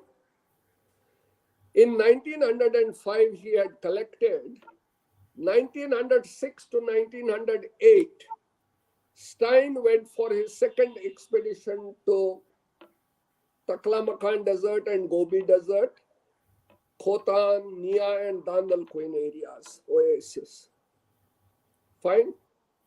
But before leaving for the expedition, he entrusted Loka Prakasha to the care of Pandit Sahas Bhatt and asked him to prepare an edited and commented text of this manuscript. While Stein was away to Central Asia, Sahas Bhatt completed the task by 1907. When Stein returned, he was very happy because he wanted to give him a remunerative assignment post-retirement, that such a brilliant scholar should have some monetary benefit also while he does a scholarly work. Now, after his return, nothing happened to this work of Sahas Bhatt. So Stein collected this manuscript of Sahas Bhatt in 1909 and deposited yet again in Oxford with his collection. In 1910, Stein went to Paris, and there he met his two friends, Julius Bloch and Sylvain Levy, who were also great Sanskrit scholars, and impressed on them that Asiatic Society Paris should buy this excellent manuscript, and it will help my Kashmiri friend with some monetary gain, and you edit it. So Asiatic Society purchased the manuscript of Sahas Bhatt, and Stein asked Julius Bloch to edit it for a edition, proper edition. Publication in it. Publication, fine. Yeah. Bloch was nephew as well as pupil of Julius Bloch. So they were relatives, and they were Guru and Shishya also. Rushish as well. Master So and the disciple. Stein, through Levy's link, gave this manuscript to Julius Bloch, and he began editing Loka Prakasha. Lok Prakash. Fine. 1913, before the First World War, 1913, two first chapters or parts of Loka Prakasha came out from the press, and they were reviewed by Stein. But soon came war, 1913, First World War. Yeah. It was still not completed from the press. Julius Bloch was asked for the compulsory military duty. So the publication got temporarily disrupted. And when the war was over, Stein again followed with these people. But recession had struck Europe. Because of war, inflation. Because of war, so Yeah. much so, 100 Indian rupees were equivalent to 20,000 French francs. Oh. That was the level of recession. But unfortunately, as it was late sometime by 1918, 1919, in 1911, Sahaspat expired. Oh, But Stein, as a conscious friend, as a gentleman, gentlemen, knew, noble. look, here was a scholar whose work is being published by Asiatic Society Paris, and he has died, and his family remains uncared. Oh, They must be supported by the government, by the Darbar, by the Maharajas, that his services need to be recognized and appreciated by helping his family with some monetary help. what a So compassion. Stein wrote a recommendation for a family pension to the assistant registrar, assistant resident. I'll just tell you the name. I'm forgetting the name. It was probably Talbot, and the resident was Stuart Fraser. So he recommended that Sahaspat's family need to be given some pension. On Stein's recommendation, endorsed by the resident, Maharaja Pratap Singh sanctioned rupees 30 per month to the family of Sahaspat. That's so 30 great. rupees was 30,000 of today. It was 30,000. not 30 rupees. Even more, I think, suppose. I think more. Yeah. What I'm saying, when Stein got money from for editing Raj Tarangni, how much he got? I don't know. 1,500 rupees. Oh, For the only. whole project, he got 1,500 rupees. And Sajbat got a Published, pension, 30,000. published, oh, published 300 copies, and they were sold at 16 rupees a copy. That's so, I mean, This is it's an oxymoron. remarkable. So Yeah. Sahasbhat's family got 30 rupees, but for some reasons, the Lok Prakasha did not come out from Paris because of recession. 1925, Stein again was in Paris and again followed the matter with Bloch and Levy. Can anything further be done? But for reasons which are not known to me and I have not come across those reasons, it did not come through. But Stein asked Darbar, can you do it? But Darbar also did not show a much, Interest. inclination to accept, and it remained unpublished till 1947, when Jagdar Zadu was the superintendent of Department of Archaeology, Museum and Research. He published Lok Prakasha Only. during Hari Singh's time. Maharaja Rising's time. And 47. 47.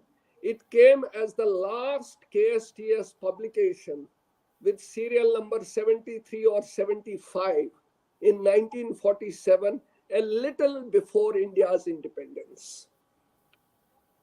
So that's how Loka Prakasha edition came out. Came out finally. But Pandita, we'll come uh, back to the oral Stein now, but let us, we have a lot much things to yet cover, amble cover. around. And I think we Yes. must go to the other publications, other literature, other scriptures, and bit about the Vogel, Professor Vogel, and other people who also came in.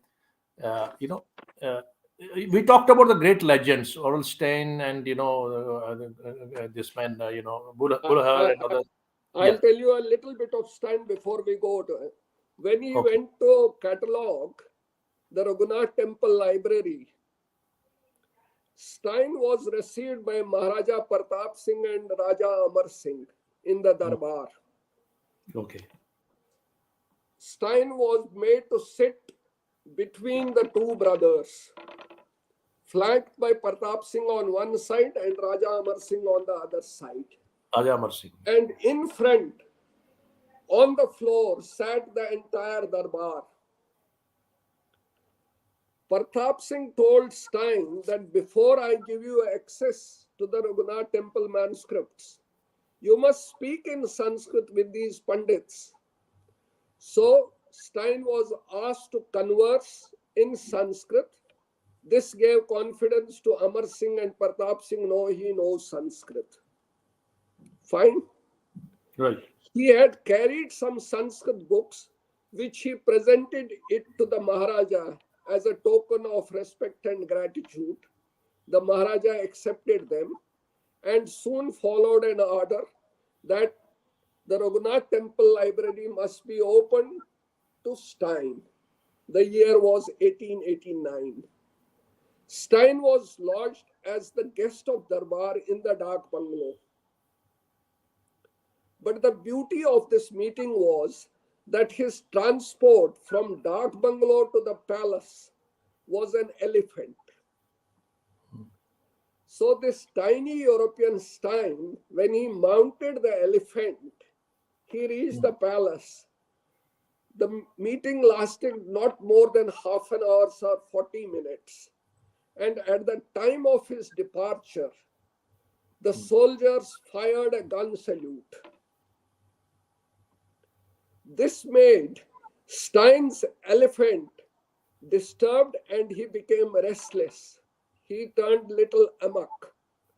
And lo and behold, Stein almost saved himself falling from the back of the riding elephant. And then Stein records that the honor was perhaps undeserved. It disturbed my elephant. That's so good. Great anecdote. Wonderful. Now, Those times.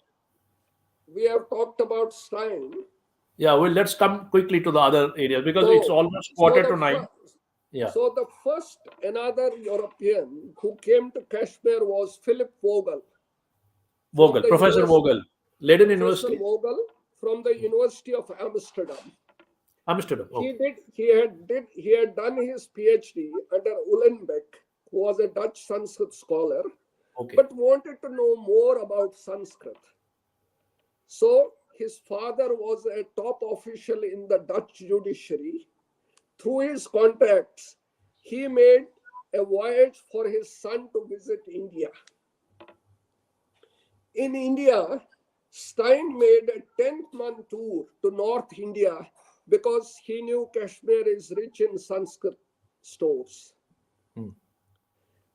Now, while he was coming to Kashmir, it was a chance meeting between Stein and Vogel that the two met on the Ambala railway station. Ambala railway Two station white-skinned people, they crossed each other at at Ambala Ambala. railway station, introduced themselves, and traveled in the same bogie. There, Stein told him that you must visit Kashmir. Many learned Pandits are there. And in specific, he told him that you must meet my grandfather. Professor So, Nityanand Shastri. July 1900, Vogel met my grandfather and they spent some time learning Sanskrit here and there. Whilst Vogel was still in Kashmir, in Srinagar, Stein had made a recommendation for him with the Archaeological Survey of India when Marshall was the Director General. So a telegram reaches Vogel in Srinagar that you are appointed as archaeological surveyor for Ajmer,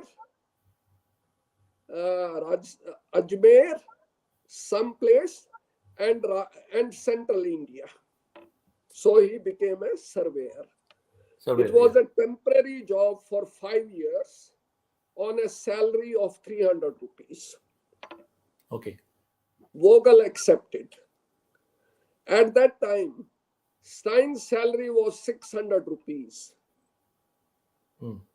Legend says my grandfather's salary was 550 rupees.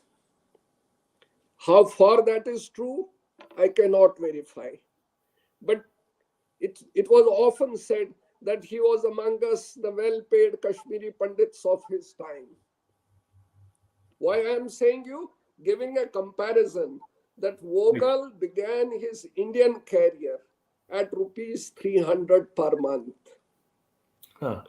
And he remained the only Dutch scholar who served the Archaeological Survey of India.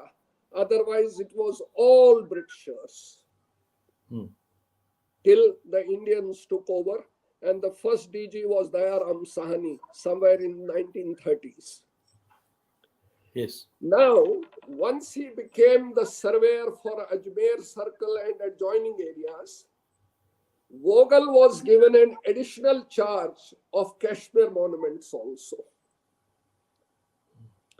So, in 1904, when he was given charge of the Kashmir monuments, 500 rupees were sanctioned by Raja Amar Singh to take an archaeological tour. After doing the survey of the monuments, he submitted a report to Raja Amar Singh and nothing happened. But much before Vogel's archaeological tour, Stein himself had traveled all the archaeological sites of Kashmir because he wanted to verify these sites as were described in Raj Tarangani.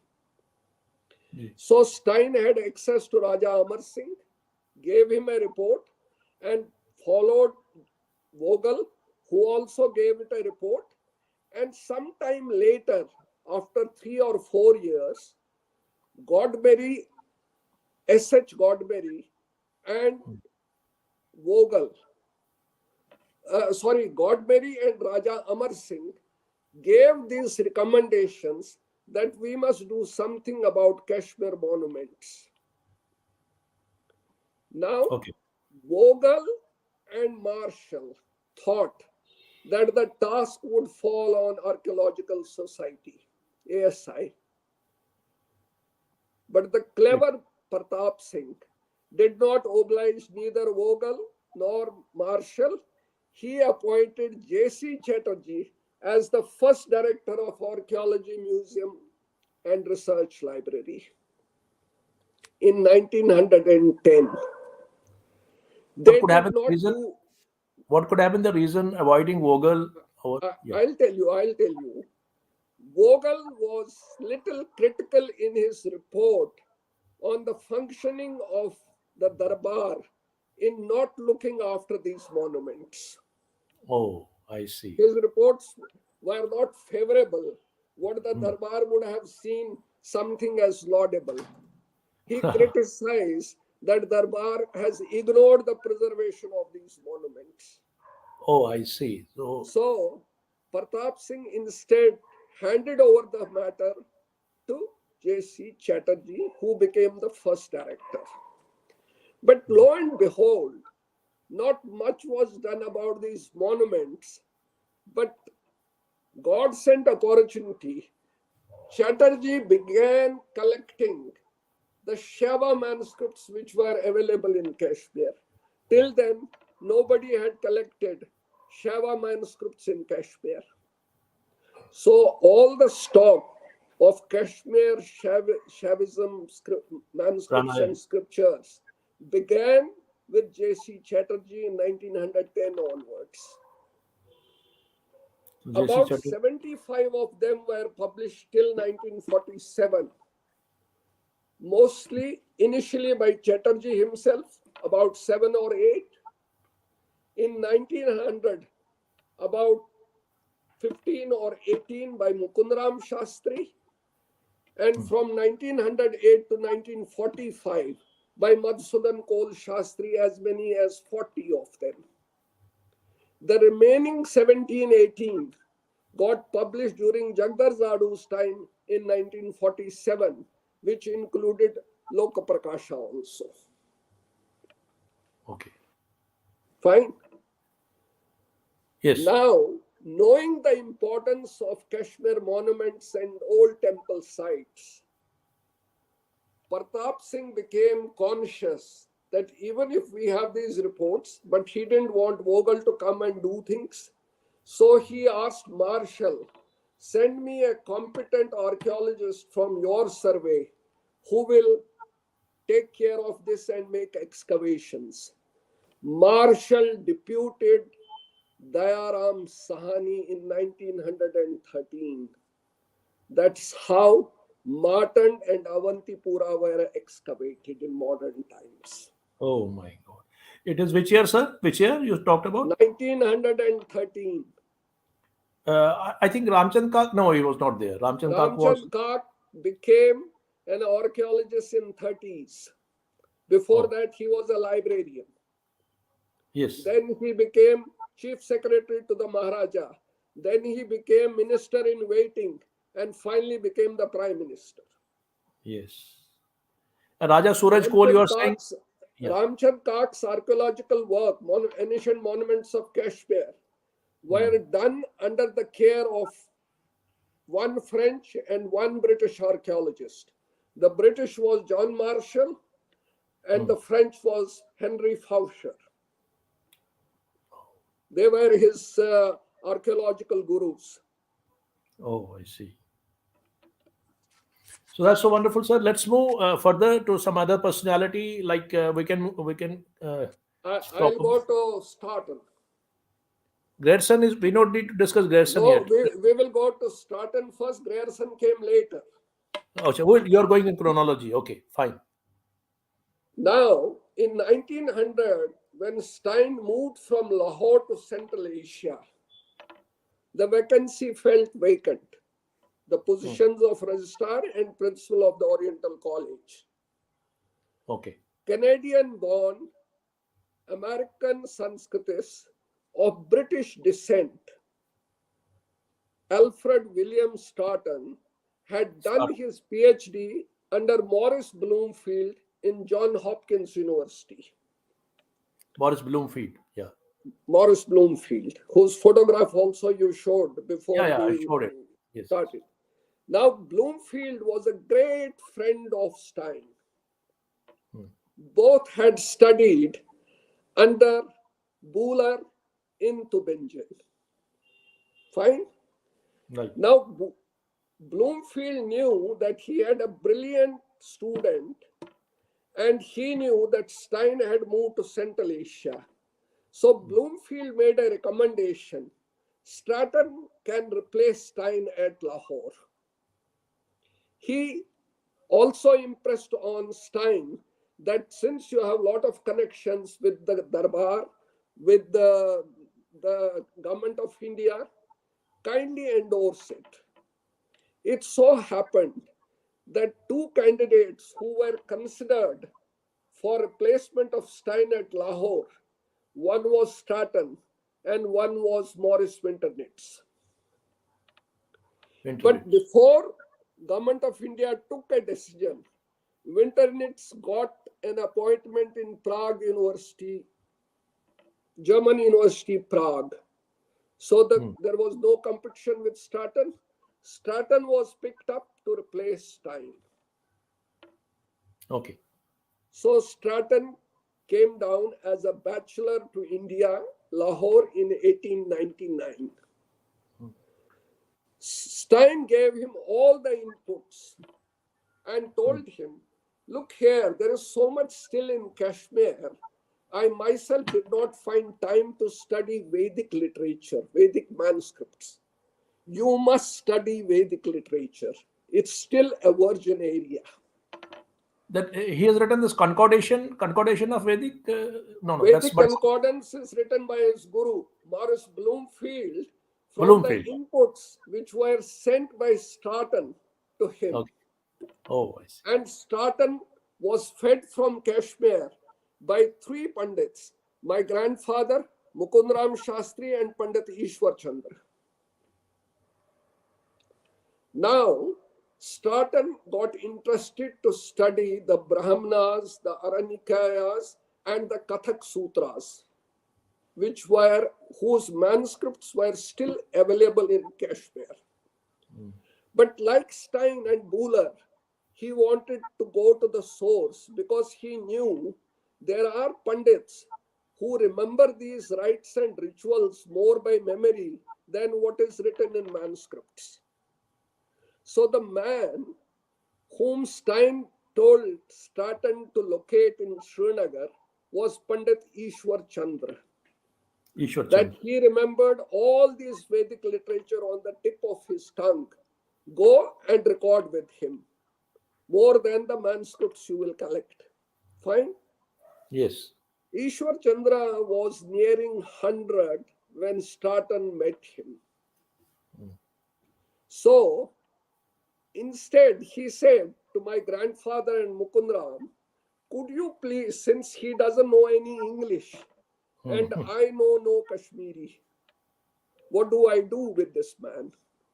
So it's better you become my helpers and record from his dictation and send me the copies, send me the transcripts. Shockingly, when my grandfather went to Ishwar Chandra's place to record from his memory, he found him that he was too old for anything. What to say of memory and reciting the verses? That's This true. shocked Stratton because my grandfather told him he remembers nothing.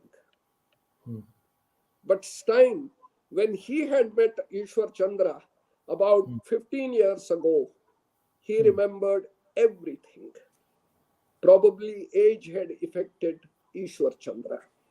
Nice. But the manuscript resources were collected by my grandfather and Mukundram and given to Stratton. Stratton also visited Srinagar and always preferred for 2 summers before he died in 1902. He preferred Nagin Lake corner Okay. in a willow grove where the Nagin and Dal were somewhere meeting. That was his favorite corner. Studied Sanskrit speaking with both Mukundram and my grandfather. Collected all the materials of the Vedic literature in form of manuscripts from them, and then began doing Kathak Graha Sutra edition. Kathak Graha Sutra Kathak Graha Sutra edition, which edition. were the rites and rituals according to Vedic traditions. Manuscripts of those works, manuscripts of those traditions. So he wanted to prepare a critical edition. Now, in 1902 summer, when he again came during his holiday time at Lahore, he Right. contracted fever in Gulmarg. He was staying in hut number A17 and fell sick. Firstly, they thought that he will overcome this sickness and fever, it will go. But soon it was realized that he was going from bad to worse.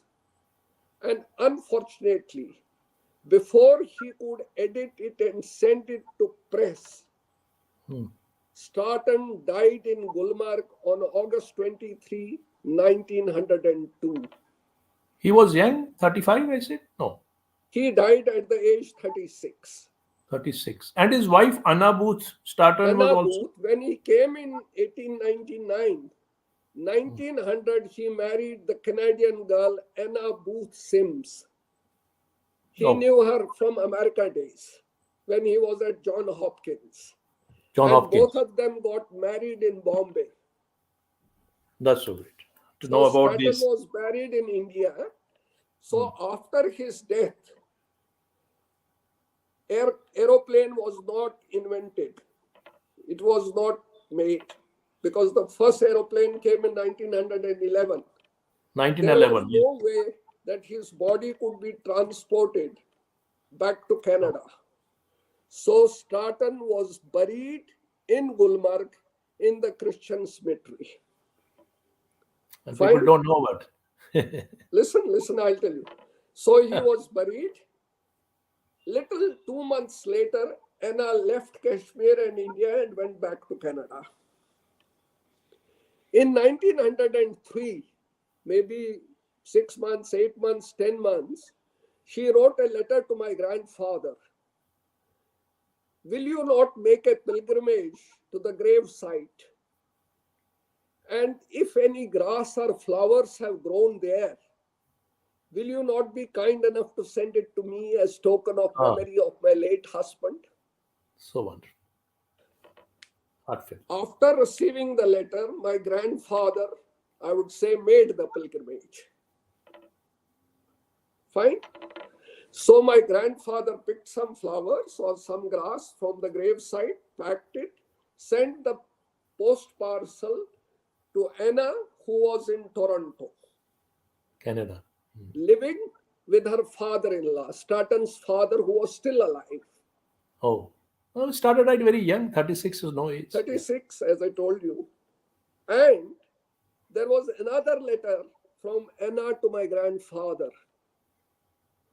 It was very kind of you to send me those flowers and little grass from the gravesite of my late husband. Oh. But coincidentally, it reached me on our third wedding anniversary day, November 6. My God. Great coincidence. And at the time when I received the parcel, I was having dinner with Bloomfield. Oh my God. That's so wonderful. That's so So history of that's numbers. how this friendship picked up. Firstly with Staten, because when my grandfather went for his English examination in 1902, when he stood first, the Lahore. Yeah. registrar was Staten, not Stein. Oh, He see, I see. congratulated him for having topped the merit list. He gave him the medal, probably. Medal? We also gave and wrote him a letter on the Appreciation. stationery of Punjab University in his Lahore. personal capacity, that I am glad to inform you that I find your name at the head of the merit list. Yours sincerely, A.W. Staten. That's so wonderful. We saw that letter So, also. Yeah. yeah. So what happened, before leaving Gulmarg, before leaving Kashmir, Anna Booth wanted to lay a memorial stone, a gravestone in the cemetery. That gravestone, fortunately, still survives. It's a marble stone with no effacement for more than 117 years, 120 years now. 120. 1902 and this is 23. It's not 120. effaced. It's a perfect stone engraved. A.W. Staten, registrar principal, this, born this in Canada, died on this, and that's it. Now, what happens? She wanted Bloomfield to choose a very typical Sanskrit shloka, which would personify her husband's life and Aha. pursuits.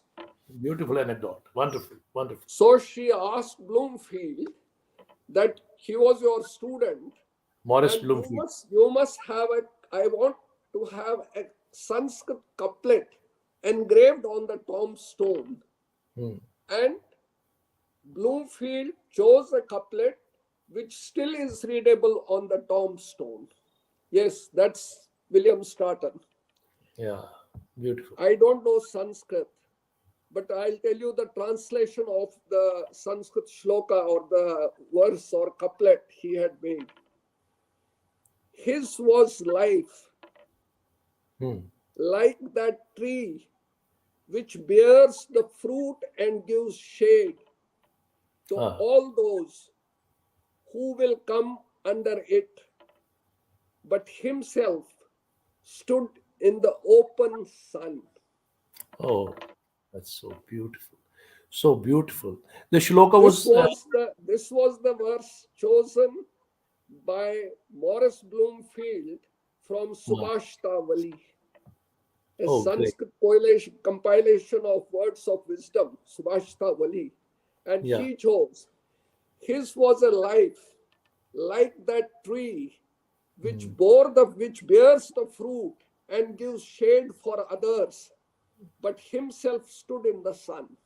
That I mean, example. That explained his personality of Chatter. And And this is his guru. I'm just showing for the sake yes, of the this topic. is Morris Bloomfield Morris Bloomfield, the guru, his guru. of Yeah. Staten. Guru of Start. Yeah. Then my grandfather eulogized Staten in a short poem giving his qualities, what kind of a man he was. And Yes. this was translated into English by Bloomfield. Oh, do you have this So verse with there you? was a reciprocity and there was a long link.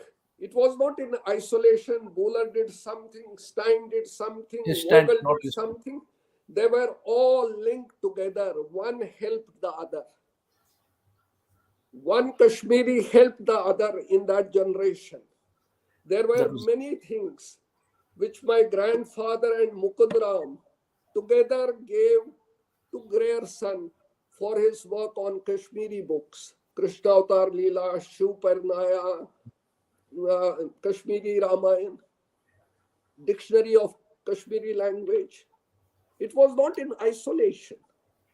It was a great league of these titans which produced so much so much. The without unparalleled any controversies. And marvels they of this left, they left modern the times. best they could leave. Otherwise, world would have been. I mean, world would have not known about these wonderful scriptures and the Now, research. Yeah, and the research, absolutely. You see, scientific, literary. here, Yeah, here I'm reminded of Kashmir Shabdamrit. what's it? Please. 1861, Ishwar Koul was appointed as a translator by Ranbir Singh to translate Persian and Arabic books into Sanskrit for his library collection. Hmm. In 1874, he also prepared his Kashmiri grammar in Sanskrit, Kashmir Shabdamrit manuscript. 79, he revised it. In 83, Ranbir Singh created translation department. But at that time, the head of the translation department was made Govind Koul, about Govind whom Kaul you were Sahab. talking, after Yes. Ishwar Koul. Though Govind Koul was much younger in age, but he was appointed because he was highly recommended by Stein. He was Also. highly appreciated by Buller. So he became the head of the translation department. But Ishwar Koul was taken by Pratap Singh as his head Jyotishi, the court Jyotishi. But shortly till before his death in 1893, the manuscript remained with Ishwar Koul. Nothing was done about this grammar. All grammars on Kashmiri language before Ishwar Koul's grammar were written by Europeans, outsiders, and they Also. were quite faulty. Incoherent. So Ishwar Koul had his grammar. Before his death, he personally gave this grammar to Babu Nilambar Mukherjee. Nilambar Mukherjee Grierson knew Nilambar Mukherjee very well because Nilambar Mukherjee was a Bengali serving the Maharaja as Chief Justice, and Grierson at that time was Secretary Asiatic Society in Calcutta. So Nilambar Mukherjee said the best person to deal with this would be Grierson, and he delivered it to him. Grierson edited it in 1898. But before the final copy came from the press, Grierson read the whole grammar in Patna with Mukundram Shastri. Mukundram Shastri was there along with him. He was along with him. He called him from the snow and cold of Kashmir and told him to suffer the heat of the plains in Patna. This is the This picture is of Grierson. Grierson. Yeah. So the grammar was read for all proof corrections and everything that needed to make it a perfect piece. This is With the Mukundram help Shastri. of this is Mukundram Shastri. Yes, please, sir. Please continue. Please continue. We are already This past two and a quarter or of another an. 15 minutes and I will wind No, no, up. no. I mean, be No, at what ease. I am saying, this photograph which you showed, this Yeah. is from Vogel's collection in Leiden in Holland. Oh my God. Wonderful, wonderful. So Grierson made this edited version and published in 1898. Commenting on Ishwar Koul's work, he says that it seems as if Hemachandra may have written it himself. Ah, Appreciating the quality of the grammar, Stein remarked about Ishwar Koul's work that Ishwar Koul was Epiphany of Panini. my goodness, my He was goodness. no less than him. These are No the less than terms Anand. used. Stein says Epiphany of Panini. Epiphany of And Anand. That's Grierson says it seems as if Hemachandra himself has written it. my goodness. So they valued. Grierson also recorded that even the proof corrections were made by Ishwar Koul in his hand, and I did not change any one of them. I simply published it. Stunning, stunning revelations. My God. So, if we say Raj Tarangni was done by Stein, the fact remains without Pandits, there was no Stein. If we Yes. say Shiv Parnaya, Ramayan, Krishna Avatar Leela dictionary, there Mahabharata. was no Grierson. Now There was no grace. let me come briefly to the last work of one of the most important works Grierson did, Mahanaya Prakash, Mahanaya Prakash, yes, that I wanted to come in for. the oldest written Kashmiri work we know of 15th century. Yes. While doing linguistic survey of India, Grierson completed the survey of Kashmiri language by saying it's of Dardic origin. Because as I last time told you, Pandits refused putting the word Pisachi. We don't want to be seen as evil spirits and demons. So it became Dardic. They felt like it's connected with the Pishaj, is connected with the So, devil. so he concluded it that Kashmiri has Dardic origin. Kashmiri Pandits became annoyed. There was controversy, this thing. Let's not go into that. That's different story. Now, it's irony, it's paradox, call it anything, that Grierson completed survey of the Kashmiri language 5 years before he saw the first written Kashmiri book, Mahanaya Prakash. My goodness. He learnt about Mahanaya Prakash only in 1920, after Mukundram Shastri had made an edited volume under KSTS series. But he also consulted other available manuscripts. So he got very much fascinated and saw the language is Prakrit Apabramsh. And I am not able to make head and tail of many passages and many meanings. So he made a translation of Mahanaya Prakash, but wrote to Stein that I have made a translation, but I need the views of a competent Kashmiri scholar so that I'm sure that my understanding is correct. Stein said, ask Nityanand, my grandfather. He Professor will Nitya. help you. So Grierson wrote to my grandfather that I have done translation, but I want views of a Kashmiri scholar to be more sure that my understanding is correct. 20, my grandfather never responded. Why he didn't respond? That year, his father died. Oh, So there was a bereavement. bereavement. Grierson wrote him a couple of more letters, but yet again he did not respond. That, are you helping me with Mahanaya Prakash or not? He did not tell me. Early 21, Grierson complained to Stein with words. Is Nityanand going to write that Chaya and translation I had asked for? I have written him several times, but I did not receive any reply from him. Stein took this note, extract of Grierson's letter, and sent it to my grandfather. Look here, Grierson had told you to this little small job. It's not a big job. Kindly do it for him. It's at that point my grandfather informed that I had lost my father. I couldn't take up his work, but now I will do. So my grandfather completed the translation by late 21. English translation, Sanskrit translation, and commentary on Mahanaya Prakash. Forwarded it to Stein, who was in Oxford at that time. From Stein, the translation and commentary went to Grierson, who was in Glengarry. Okay.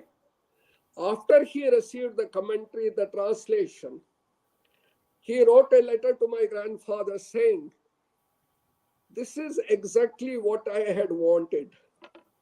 It has solved all my problems." Fine. In a separate letter, Grierson wrote to Stein, "I have received this, and Nityanand did what Govind Koul had done for you for Hatim's Tales. Because Hatim Tales were simultaneously recorded by Stein in Roman script and Devanagari script by Govind Koul. So he said, they became familiar to you because you had a Kashmiri man who could understand Kashmiri. You only wrote it phonetically. There could have been errors. So what Govind Koul did for Hatim's Tales, Nityanand did it for Mahanaya Prakash. Oh, wonderful. Beautiful. Eventually, appropriate. When Grierson published Language of Mahanaya Prakash in 1929 Memoir of Asiatic Society volume, you know what he writes? What he writes, please tell us. From his commentary and explanation, I could elucidate the history of Kashmiri language. Oh my God. Nityanand Shastri prepared a translation and commentary of the oldest written Kashmiri text, from which I elucidated the history of Kashmiri language. Oh, so amazing. So amazing. Marvel. So that was Hatim's Tales. Hatim's Tales also, Stein did nothing because he was busy with Central Asia.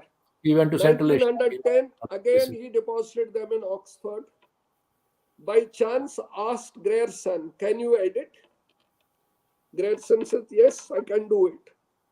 So Grierson saw there were many missing links between Stein's copy of the transcript and Govind Koul's.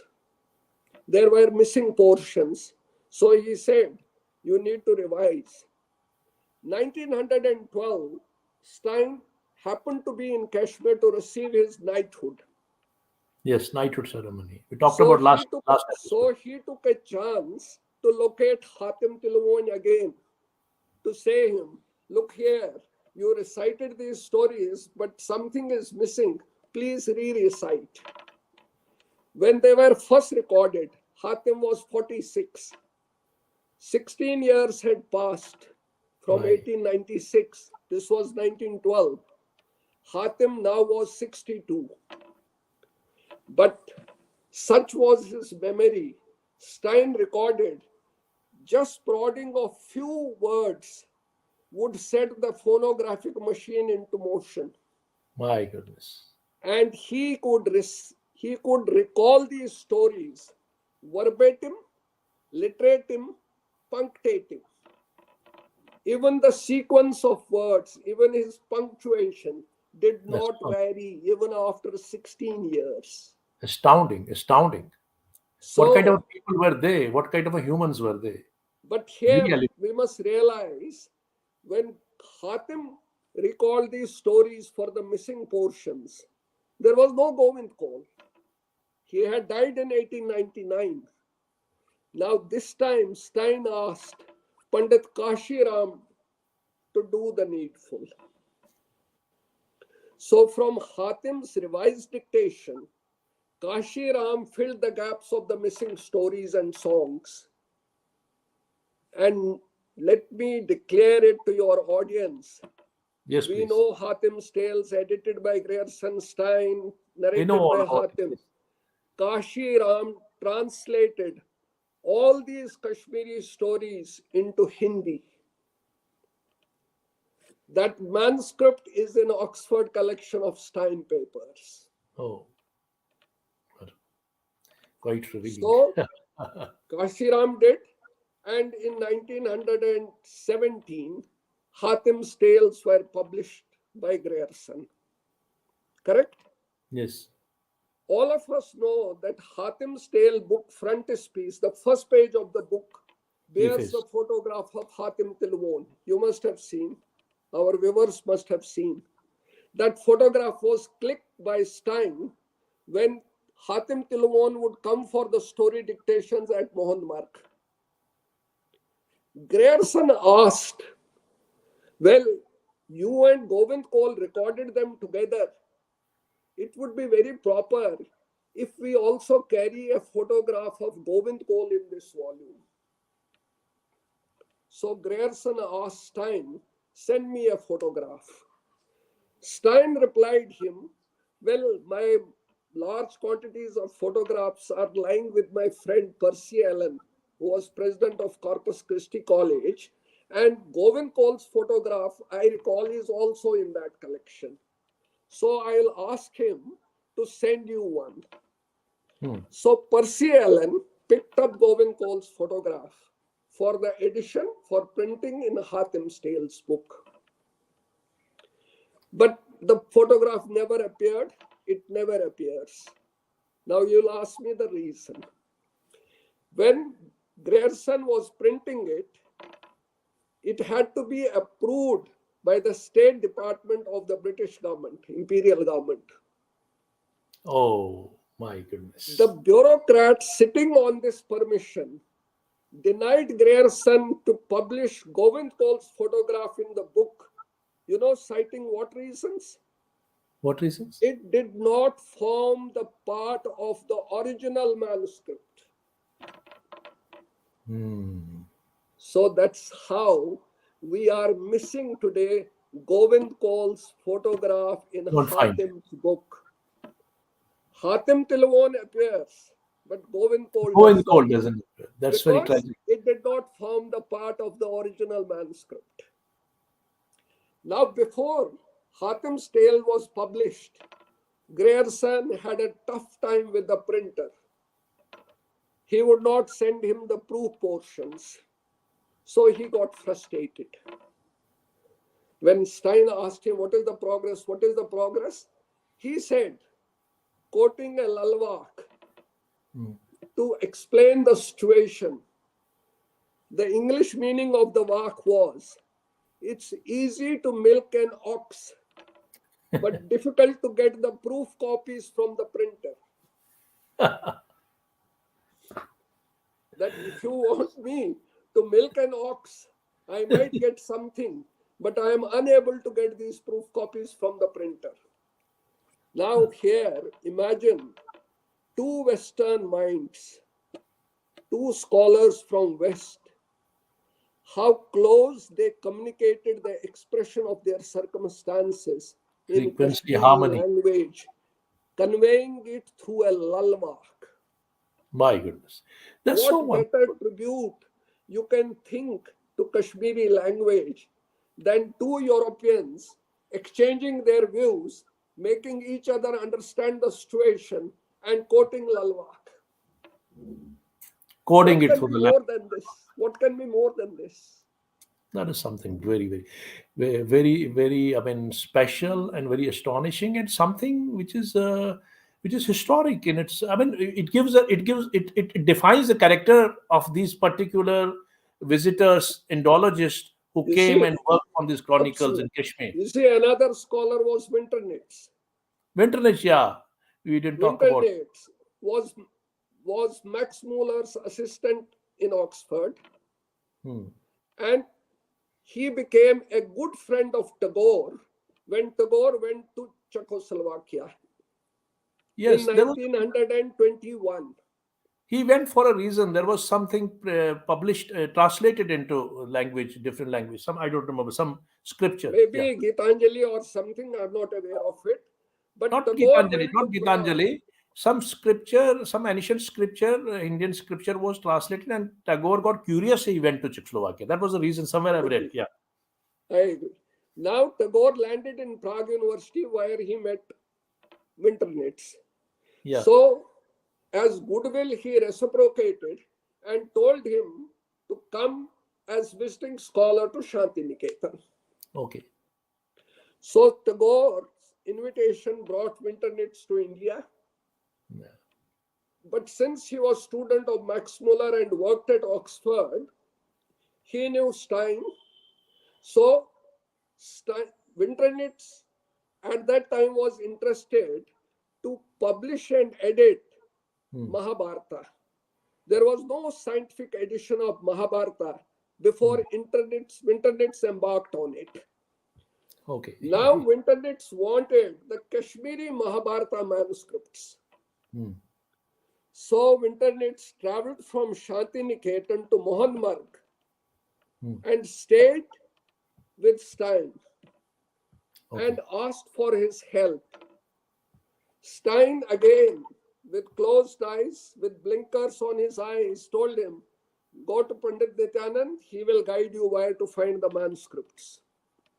So my grandfather helped Winternitz to locate the Mahabharata manuscripts and several other manuscripts, which were later sent from Kashmir to Prague University, Prague which are University. still lying on the shelves of Prague University.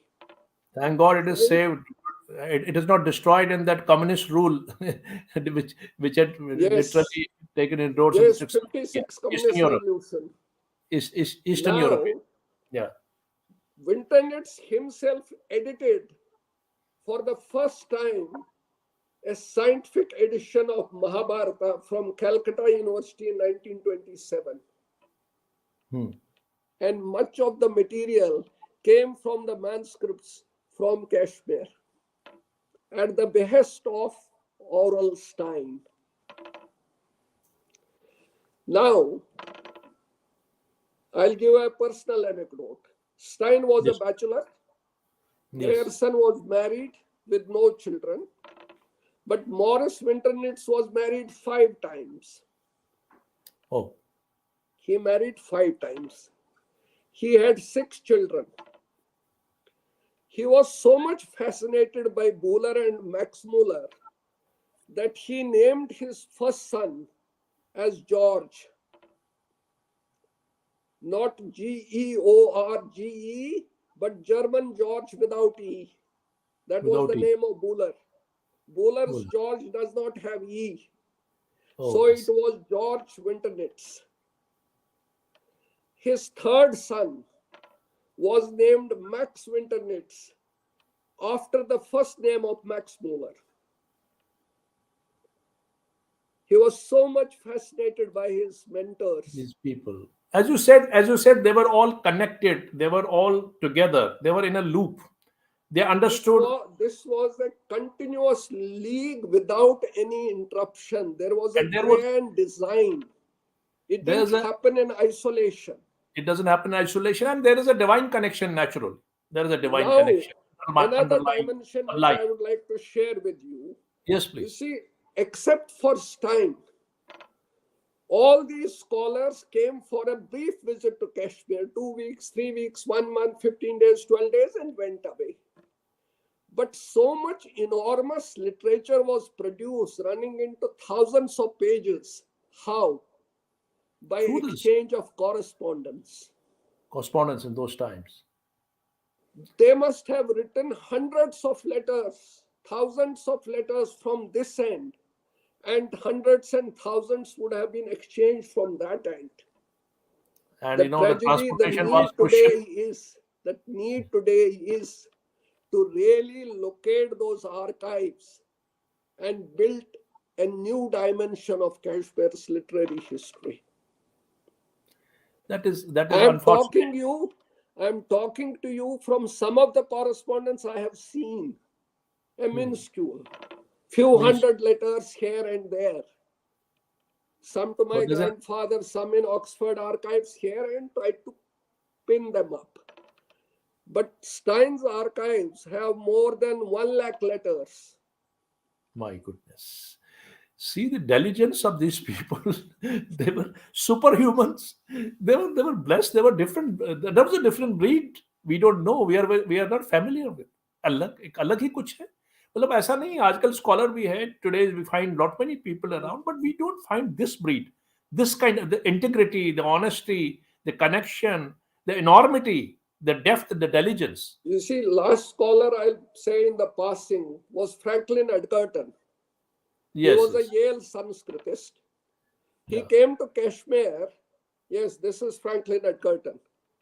He came to Kashmir in April 27, 1927, and asked Stein, I have come to Kashmir, but I am spending 1 year in India, and my purpose is I want to learn speaking Sanskrit.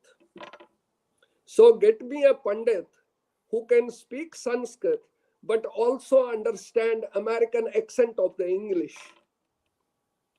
And second, I want to study Kashmir Shaivism. Stein, with blinkers, told my grandfather, he will guide you. Edgerton wrote a letter to my grandfather that I have come for 1 year stay in India and want to study Kashmir Shaivism, particularly Ishwar Bijna Sutra. And I want a competent Pandit who knows Sanskrit speaking and also knows English. Kindly recommend me a Pandit because Stein has referred me to you. I am staying in a houseboat in an inlet of the Jhelum River on the Bund side.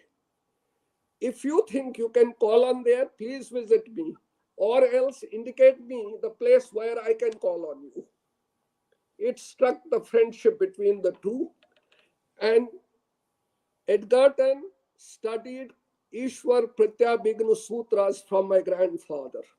My greatness. But nobody says my grandfather was a Shaiva scholar. I don't claim that he was a Shaiva scholar, but if he taught Ishwar Pratyabhigna Sutra, so he was a Shaiva scholar. Spoken Sanskrit to a person of the eminence of Edgerton, who did the Sabha Parvan edition of Mahabharata for the Bhandarkar Institute. He must have been of some substance. Yes. Certainly. Now, once this was done, Franklin Edgerton recorded that I learned about this subject of which I was previously ignorant. Surinderji, your eyes are not visible. Sorry. Yes, please. Sorry.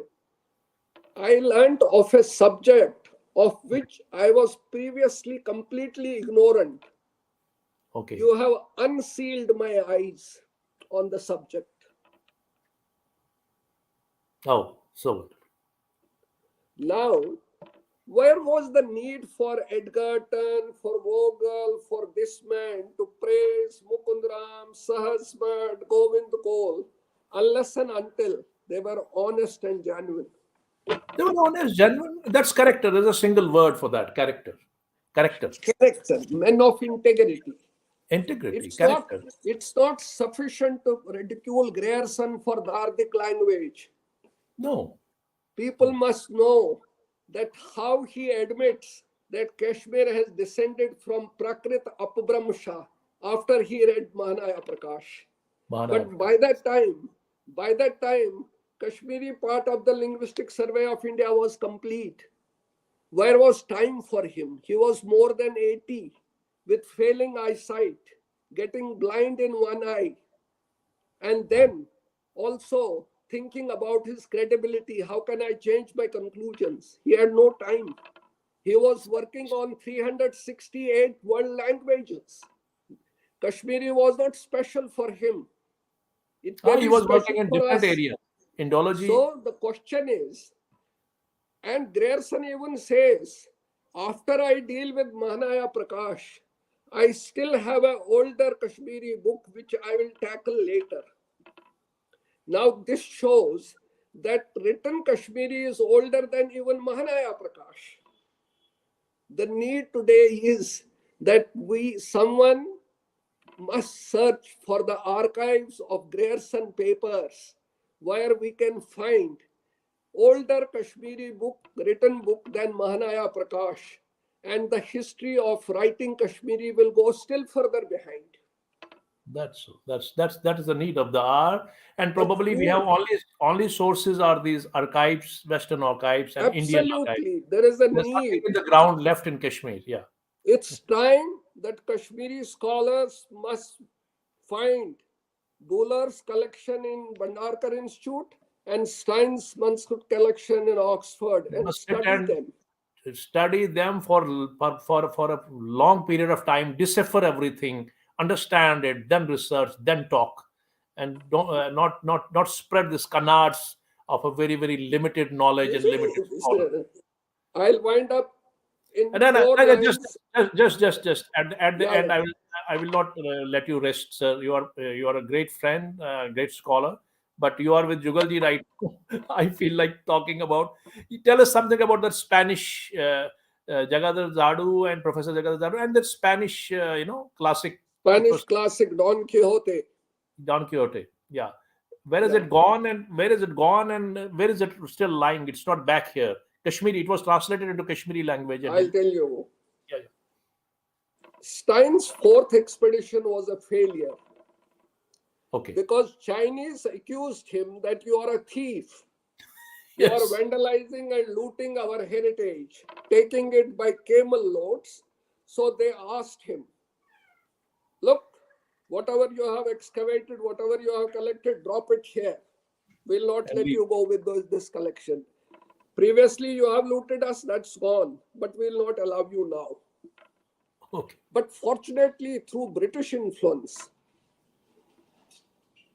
through one Macartney, who was the British agent in Kashgar, Kashgar. he persuaded over the Chinese authorities and told them at least let him take pictures of these excavated materials. So Stein's fourth expedition, the failed expedition, only survives in photographs, not in actual materials. As an archaeologist. Now, when he was a dejected man returning back, he had a friend in Harvard by the name Carl Tilden Keller, Keller, yes. We talked about who that. was also the vice president of the Harvard Yenching Trust, a financial body of the university which would fund projects. He told Stein, I'll manage funding for you.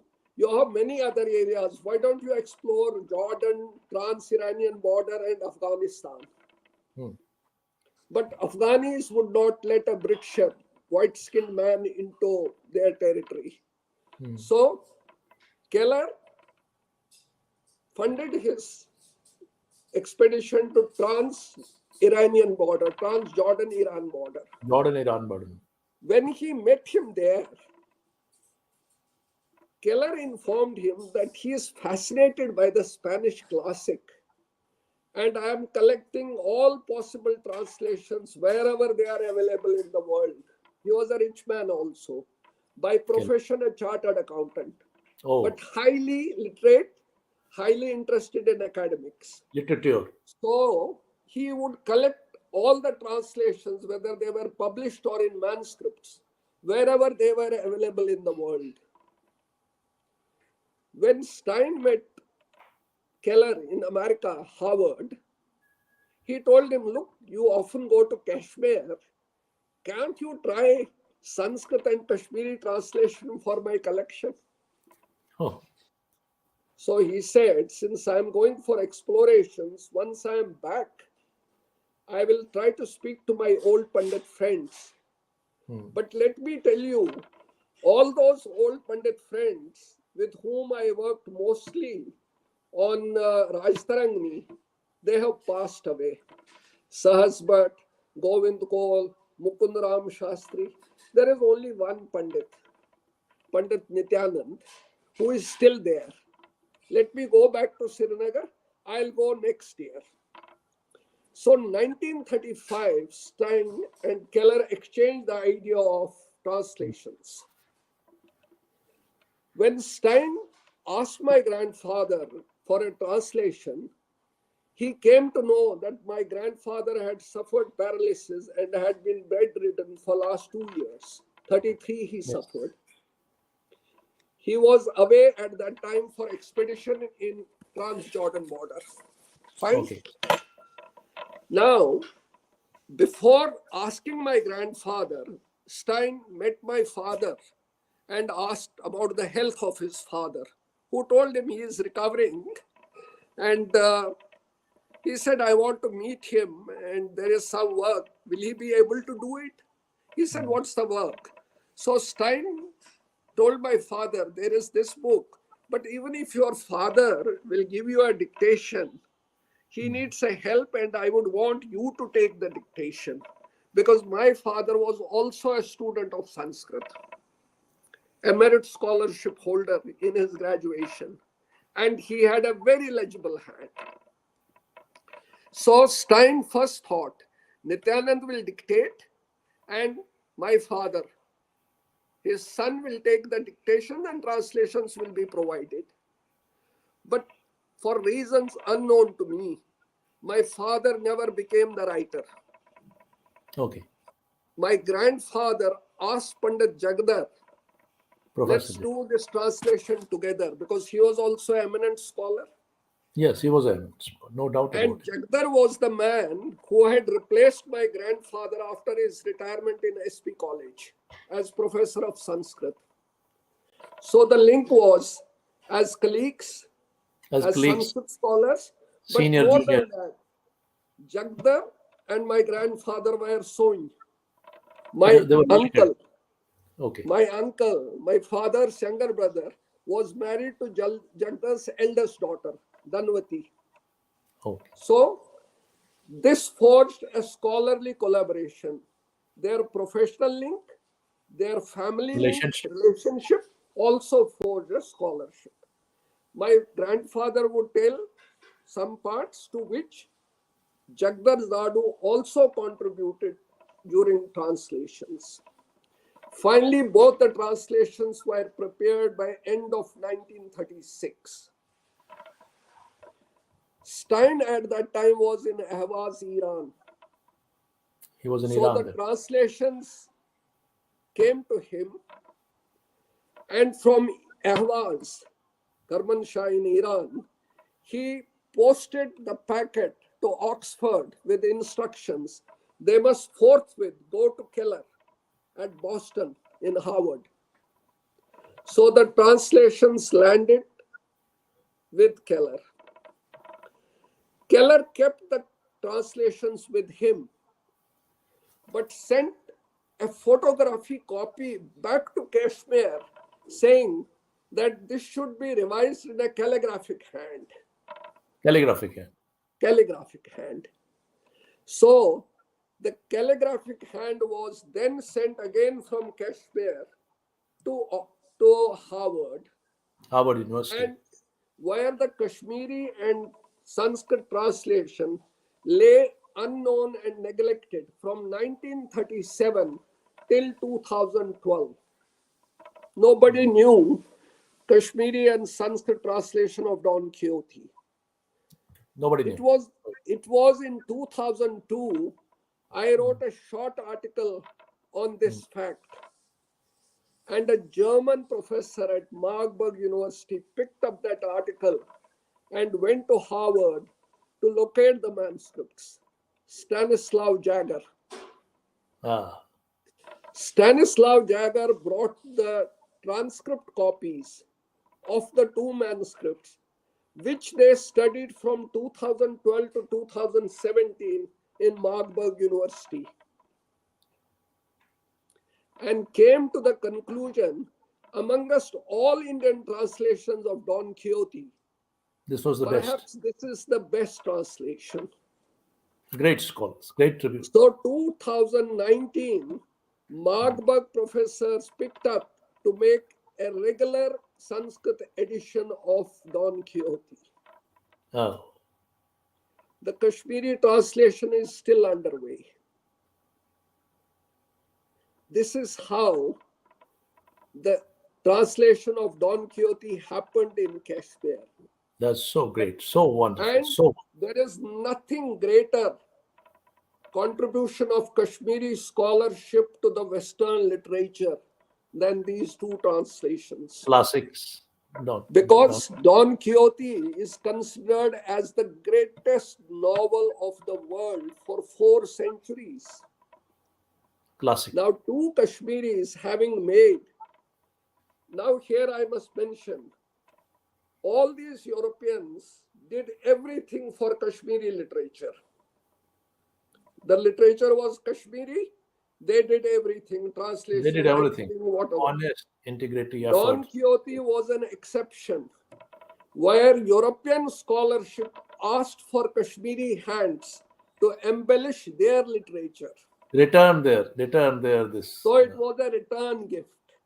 That's What so they much. did for all our literature, Don Quixote compensated for them because they wanted to embellish their own literature. So much. Keller had, by the middle of the last century, by 1945, he had more than 700 translations of Don Quixote.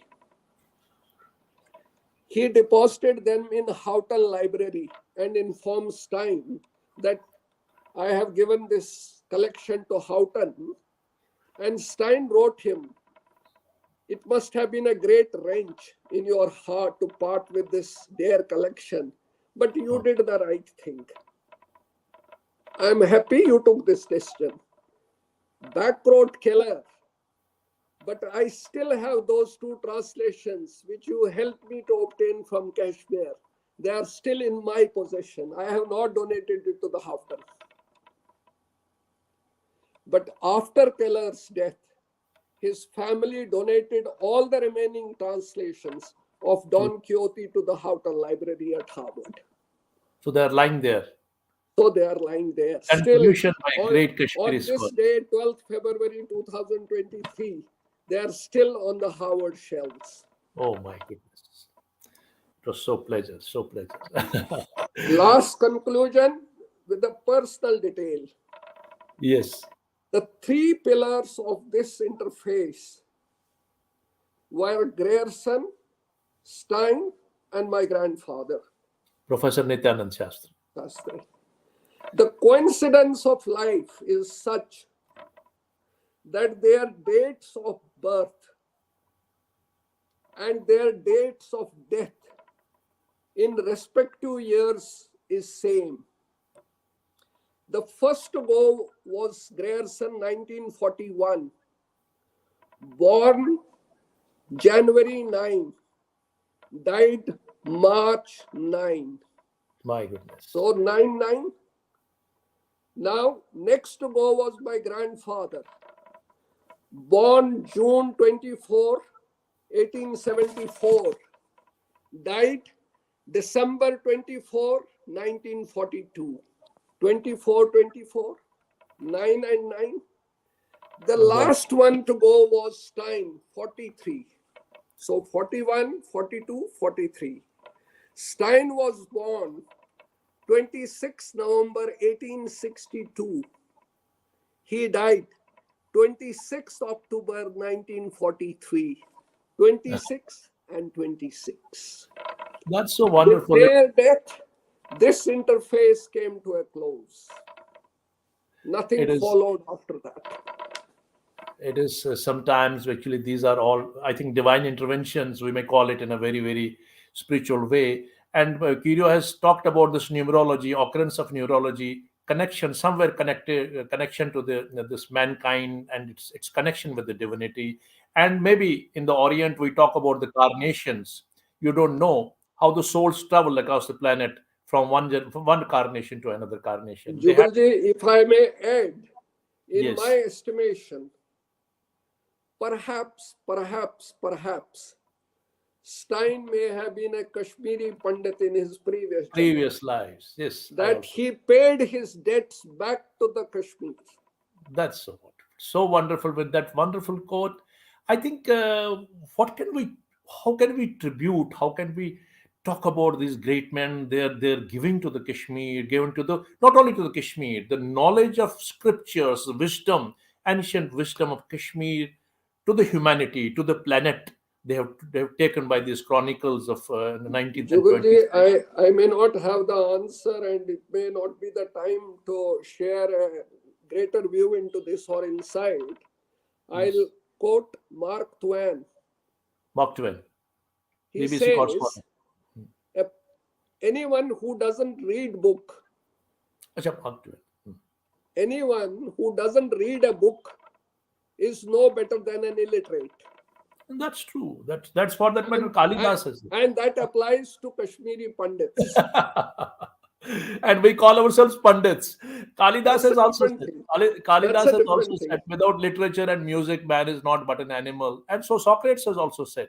Anyway, I mean, let the intelligent people and the elevated people pick up something from this. But something I'm going to tell this today's topic, today's I mean, heart-storming, brainstorming session through and through anecdotes and scholarly discussed by Surinder Nath Pandita ji will be very No, no, memorable. no, that's not necessary. No. Ju- Shitalath conversations. I'm telling you, I'm giving a tribute. And first Jugal, of all, before I depart, before we depart, I want to play. I don't have anything to play to these great tributes. I will just play a bit of music. Jugalji, before you depart, before you play it, let me say, I Yes. apologize for having stolen your lot of time. No, sir. No, I sir. have stolen your time. My time could have not been a better utilization. Today No, I'm my enlightened. my feeling is people might have many better things to do than hear No, this crap. this But the is point not a is, trap. This is precious. This is precious. I This seek is apologies for stealing your time please, and people's time. please, Doctor, Saab, please don't do that. But I don't think. the story could not have been recalled in a lesser manner. There is much, much, much more to this long story. We'll continue with this, Doctor. We'll continue with this No, story, but you are here with us. please do, please give those greater opportunities to more eminent people. They will have still something greater to share. I don't I'm not think the only person. this eminence word is very I can't be the confusing. only person. Matters now is that the quality and the strength and the kind of eloquence, kind of the knowledge, kind of scholarship you spoke. I think that is something very historic here. At least I have not got till now. I have varied facets of the Shidanath conversation. We are very I know. varied, but in a I have been hearing most of them. I have been in hearing literature most of them. in literature especially the subject which is very close to my heart, this patronization of Dogra rulers, the collaboration, the topic which is on which you have a very big hand, and you have researched, you have written 7 books, and you are still working, still researching, still doing great service. This is not a service to your legendary grandfather. This is service to the Kashmir, service to the Indology, and service to the I world say humanity. this Yeah, is tribute to Kashmiri scholarship and learning. learning and I have not named my grandfather or X or Y. I have talked about a generation of scholars of that time. great tribute. And at the same time, this is a tribute. This is a service, an eye opening for a great scriptures which became eminent world over, which was needed by the world at a right crossroad of the time, and which that effort, that endeavor has been put forth by you. That is You something see, very I very. had the good fortune of translating 4 of Stein's manuscripts in 2004. That's Sharda so. Mahatyam, Koti Tirth Mahatyam, Puratan Mandra Sangraha, and there was one more. I'm forgetting the name. We'll have I one could more pick up only them. There are 368, including 360. Raj Taranganis. That's it. So I'll just play my small tribute. What can I say? In my Welcome, small welcome. modesty. It will delight me.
Thank you very much, Dr. Saab. You came. Thank you so It much, was a, sir. Thank you it very was a much. historic I'm beholden session. with gratitude. I'm We are beholden with enlightened. gratitude. We are enlightened, and this is something you have adorned Shitalath conversations today. Thanks a lot.